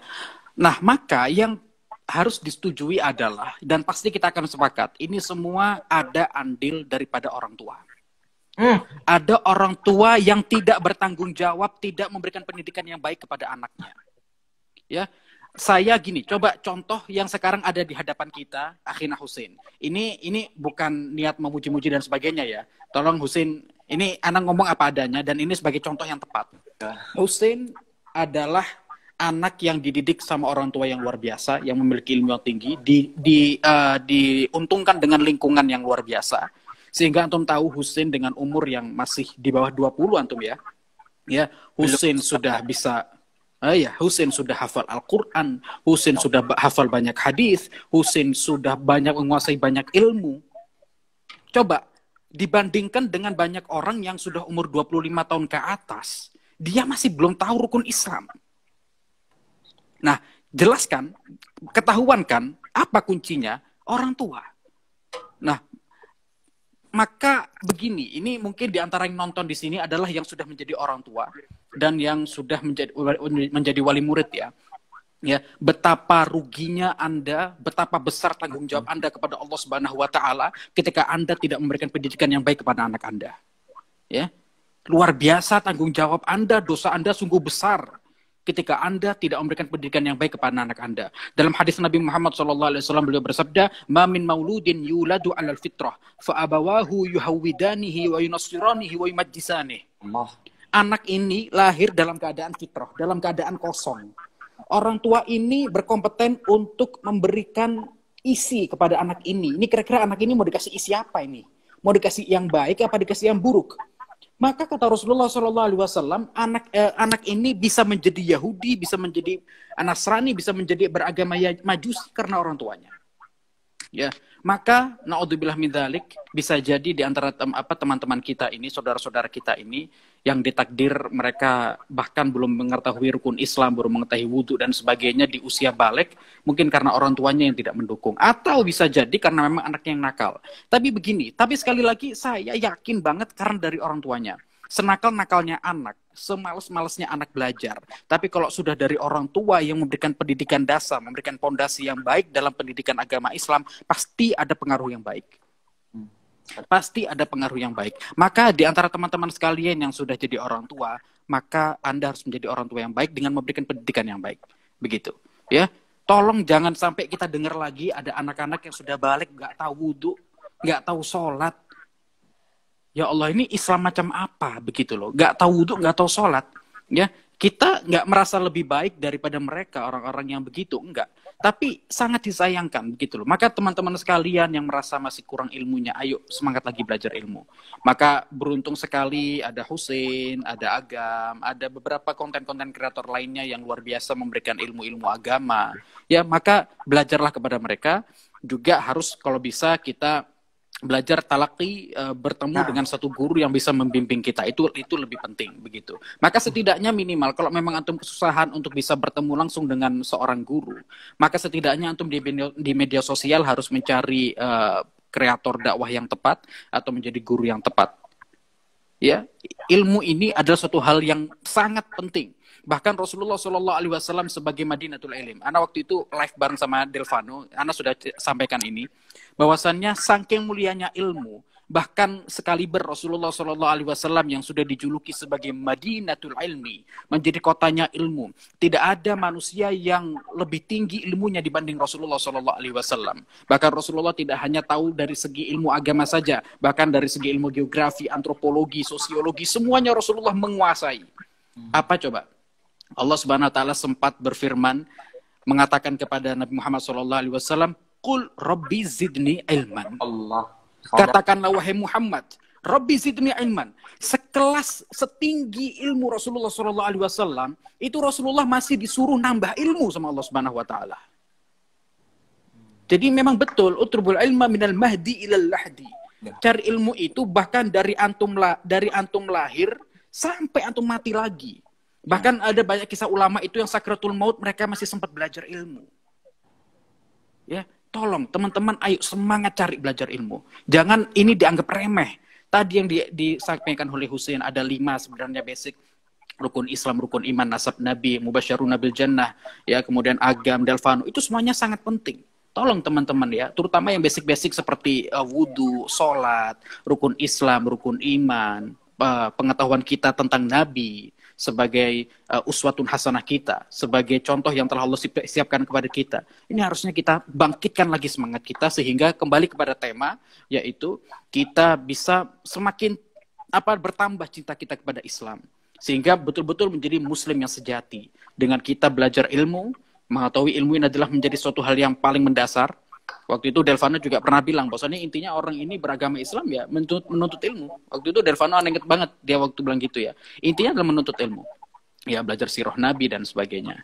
Ya, mungkin luar biasa. Terima kasih banyak, Masya Allah, Akhina, Husain, Agam, Delvano udah bersiap gabung di sini. Ini kalau Anda lihat tadi ini sudah 90 menit ya, udah 1,5 jam lumayan. Masya Allah, tapi isinya sangat berbobot sampai komennya pun di off ya. Sampai teman-teman pun nggak sempat komen sama sekali. Masya Allah, ini karena saking ininya ya, fokusnya kita untuk berbicara suatu hal yang penting. Karena ini yang kita rasakan daripada saudara-saudara kita ya. Maka para pendakwah, Ana minta ya, di sini ada Husain, Agam, Delvano juga, dan juga teman-teman yang lainnya, jangan bosan-bosan untuk mendidik teman-teman kita dengan ke arah yang baik. Jangan kadang kita jangan remehkan suatu hal yang kecil. Makanya kayak Al-Fakir sendiri, kadang bukan melebih-lebihkan saya ya. Kadang saya ini juga kepingin balesin gitu DM teman-teman yang sekedar tanyanya itu yang remeh-remeh, sekedar Bib, gimana cara wudhu yang benar dan sebagainya, yang kadang itu diulang-ulang udah 10 kali, udah berpuluh-puluh kali, beratus-ratus kali. Tapi mungkin bisa jadi dia adalah termasuk orang yang benar-benar nggak tahu. Apalagi dalam keadaan yang paling penting seperti wudhu, sholat, dan sebagainya. Begitu ya. Maka, yaudah, ini tantangan kita. Bahkan Ana ingat, guru Ana pernah bilang, kalaupun 24 jam non-stop kita ini fokus untuk berdakwah, maka belum tuntas untuk kita menyadarkan teman-teman kita yang belum mengenal agama Islam. Kalaupun 24 jam non-stop kita ini berdakwah, masih banyak orang-orang yang belum sempurna ilmunya. Bahkan dalam hal-hal yang mendasar, begitu. Bahkan masih banyak di antara teman-teman kita, saudara-saudara kita, yang menganggap sholat 5 waktu ini nggak penting-penting amat. Ya, masih banyak di antara saudara-saudara kita ini yang sesama muslim, yang dia itu Islam dari lahir, yang dia itu masih mengatakan sholat ini kayaknya nggak penting-penting amat deh. Bayangin, dengan sholat yang ibadahnya, yang ibadah paling sakral dalam Islam, yang menjadi ikon di dalam Islam adalah sholat, dia masih menganggap itu tidak penting. Lalu ini Islam macam apa yang seperti ini? Disebutkan dalam hadis Nabi, al-ahadul ladzi bainana wa bainaha ula'i as-shalah wa man tarakaha faqad kafar. Na'udzubillah min dzalik. Ayo teman-teman ya, yang masih suka bolong-bolong sholatnya dibenerin. Ayo belajar wudhu yang benar gimana. Kalau nggak salah Husain pernah bikin TikTok itu cara wudhu ya, Sin ya. Sampai Husain dulu pernah bikin cara wudhu TikTok. Mungkin udah videonya udah tenggelam ke dalam mungkin ya. Nanti saya remake lagi. Itu udah lama banget kayaknya. Saya remake lagi. Itu wudhu basic banget. Tolong teman-teman, jangan remehkan yang namanya wudhu, yang namanya sholat, dan hal-hal basic yang disampaikan Husain dan teman-teman tadi.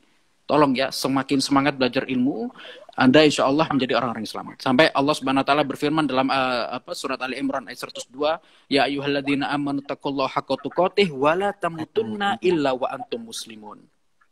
Ini minimal ayat ini kita dengar ketika khutbah Jumat.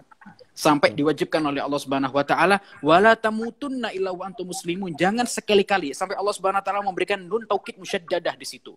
Allah Subhanahu Wa Taala menguatkan, jangan sekali-kali kalian mati kecuali kalian membawa agama Islam. Ya, membawa agama Islam dengan amal ibadah yang kalian bawa.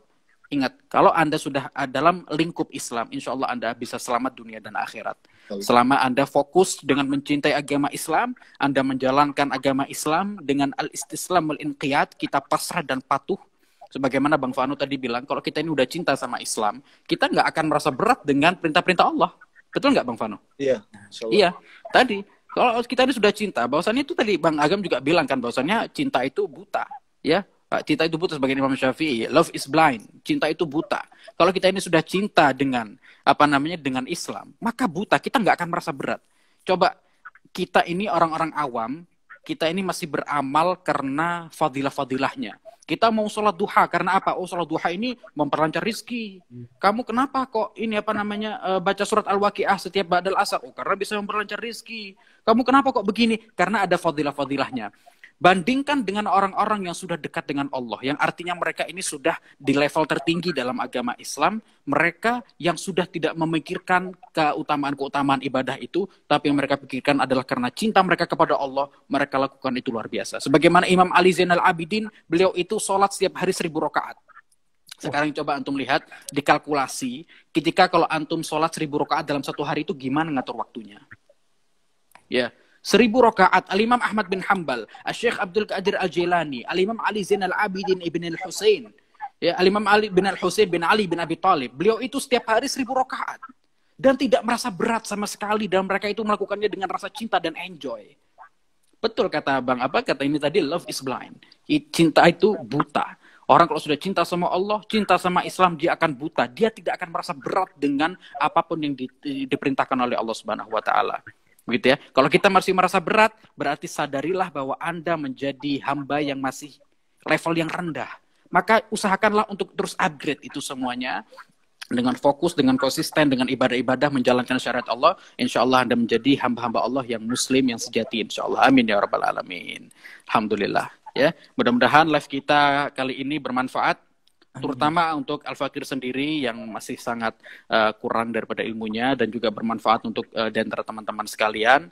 Mudah-mudahan benar-benar ini menjadi live penyadar kita semuanya ya, menjadi cambuk untuk kita semuanya agar kita menjadi hamba Allah yang benar-benar bisa dibanggakan oleh Nabi dan bisa dicintai oleh Allah Subhanahu wa Ta'ala. Mungkin ada closing statement lainnya dari teman-teman, bisa sekalian ditutup. Mau nambah Bib. Iya, silakan. Untuk kita bisa mencintai Islam dengan lebih, kita tuh harus sadar benar-benar bahwa semuanya nanti akan dipertanggungjawabkan di hadapan Allah Subhanahu wa Ta'ala. Yang membuat biarnya kita tidak adalah kita pikir akhirat itu hanya fantasi. Akhirat itu cuma nanti. Yang nyata adalah dunia. Dunia dulu aja lah. Untuk orang kayak gitu. Padahal yang nyata itu akhirat, dunia itu nggak nyata. Jadi dunia itu adalah sesuatu yang tadinya ada terus diakan sama Allah, tapi Allah itu yang tadinya selalu ada. Jadi harusnya kita yang nyata mana, yang tidak nyata yang mana. Jadi kita sudah paham bahwa Allah itu yang nyata, kita ini cuma tidak ada dan diadakan, akhirnya kita sadar, oh semua akan dipertanggungjawabkan. Bahkan waktu kita, saat kita di dunia, kita untuk apa aja dipertanggungjawabkan, apalagi sholat kita, apalagi amalan. Jadi benar-benar teman-teman harus kayak sadar bentuk kayak, oh iya semuanya nanti akan bertanggungjawabkan. Kalau di dunia kayak gini, nanti apa aku nggak malu sama Allah. Kadang orang tuh lebih malu sama manusia, kadang lebih takut sama manusia, tapi nggak sama Allah. Asal makhluk nggak ngeliat, nggak apa-apa lah, diem lah. Jadi kayak yang penting malu dan takut sama Allah. Jadi ya, betul. Penting Allah terhadap kita, bukan pandangan. Itu sih. Udah segitu aja. Terima kasih. Insya Allah, betul. Itu basic itu ya. Intinya kita ya setidaknya ya takut pada Allah Subhanahu wa Ta'ala, gitu kan. Sehingga sebenarnya kayak kita ditakut-takutin neraka. Itu sebenarnya bukan karena Allah itu maha kejam, Allah itu maha enggak. Itu karena dasar cinta Allah Subhanahu wa Ta'ala. Justru karena ada neraka, sehingga Allah itu kepingin kita ini taat di dunia. Ya, bukan apa-apa. Karena Allah bikin neraka itu jangan, agama Islam ini enggak asik lah, kejam, ada neraka. Ngapain orang itu kalau memang Tuhan itu maha kasih, kenapa kok harus ada neraka? Kamu salah paham. Justru neraka itu dibuat atas dasar cinta dengan neraka, sehingga kita takut, sehingga kita mau untuk beribadah kepada Allah Subhanahu wa Ta'ala. Dipancing sama Allah Subhanahu wa Ta'ala, begitu. Ya, dan luar biasa. Maka mudah-mudahan kita bisa menjalankan dengan baik. Mungkin ada closing statement lainnya dari Agam, dari Hussein? Kalau saya sendiri closing statement yang selalu sama di setiap seminar, di setiap live, di setiap Agam ngomong tadi. Apa? Iya. Agam dulu. Ayo, silakan. Kalau punya Hussein udah hafal betul itu saya. Di setiap seminar, setiap webinar pasti mengisi tutupnya dengan itu. Saya lanjutin. Iya, apa-apa. Disampaikan aja. Oke. Jadi Gimana? Agam dulu, enggak. Agam dulu. Agam. Ayo agam. Ya. Jadi saya lanjutin ke Bang Delvano aja. Bagi kalian yang menganggap dunia adalah tempat bersenang-senang, ya silakan. Bagi kalian yang menganggap dunia adalah tempat kalian menghabiskan waktu untuk sekali dan untuk selamanya, silakan. Yang perlu kita tanam adalah ingat bahwasanya tidak ada pesta yang tidak usai. Semuanya akan dimintai pertanggungjawaban di setelahnya. Maka silakan setelah itu kalau kalian sadar bahwasanya pesta itu pasti ada namanya usai. Itu sekian aja. Ajib. Hussein. Closing yang selalu sama, orang semua hafal. Biar gak apa-apa selalu sama. Biar tertanam di benak otak. Tertanam. Jadi Ana belum pernah dengar, jadi Ana butuh ini. Lakukan apapun yang ingin kamu lakukan. Jadilah apa yang ingin kamu inginkan. Terserah mau jadi apa, selama itu tidak bertentangan dengan syariat Allah, silakan lakukan. Terserah mau ngapain. Tapi jangan lupa label bahwasannya kamu adalah seorang muslim. Kamu adalah seseorang yang beriman. Sehingga apabila kamu yakin dan kamu merasa bahwa diri kamu adalah orang yang beriman, orang yang Islam, maka kamu akan malu-malu gitu. Malu-malu, merasa bertanggung jawab terhadap keimanan kita, bertanggung jawab terhadap keislaman kita. Mau jadi pilot, jadilah pilot yang hafal Al-Quran. Jadilah pilot yang taat kepada Allah. Mau jadi fotografer, mau jadi desainer, jadilah desainer fotografer yang taat kepada Allah. Jadi dokter, jadilah dokter yang taat kepada Allah. Terserah mau jadi apapun, terserah Anda, terserah, saya bilang terserah. Gak harus jadi ustaz, mau jadi gamer boleh Bang. Asalkan kamu lupa, lupa bahwasanya kamu adalah orang yang beriman. Kalau jadi gamer pro player gimana itu tadi? Kata agak. Pro player GTA itu saya. Oke, menambahi sedikit dari Hussein. Jadi intinya kalau kita ini sadar kalau kita ini muslim, maka kita malu. Apa yang kita lakukan ini, ya kita ini muslim. Kita ini punya Allah Subhanahu wa taala yang punya aturan begitu ya. Maka saya teringat ada kalimatnya daripada Sayyidina Ali bin Abi Thalib, al-ilmu yahrusuka. Ilmu itu menjagamu. Maka intinya adalah kesimpulan tadi bagaimana cara menumbuhkan rasa cinta kepada Islam adalah menuntut ilmu. Dengan itu tadi semuanya ya. Maka kalau Anda punya ilmunya, maka ilmu itu akan menjaga Anda. Ya, ilmu itu akan menjaga Anda. Anda tahu bahwasanya minuman keras ini haram, maka dengan pengetahuan Anda itu, Anda dijaga oleh ilmu itu sehingga Anda menghindari daripada yang namanya miras dan sebagainya. Jadi ilmu sekali lagi, tuntut ilmu, dan tuntut ilmu.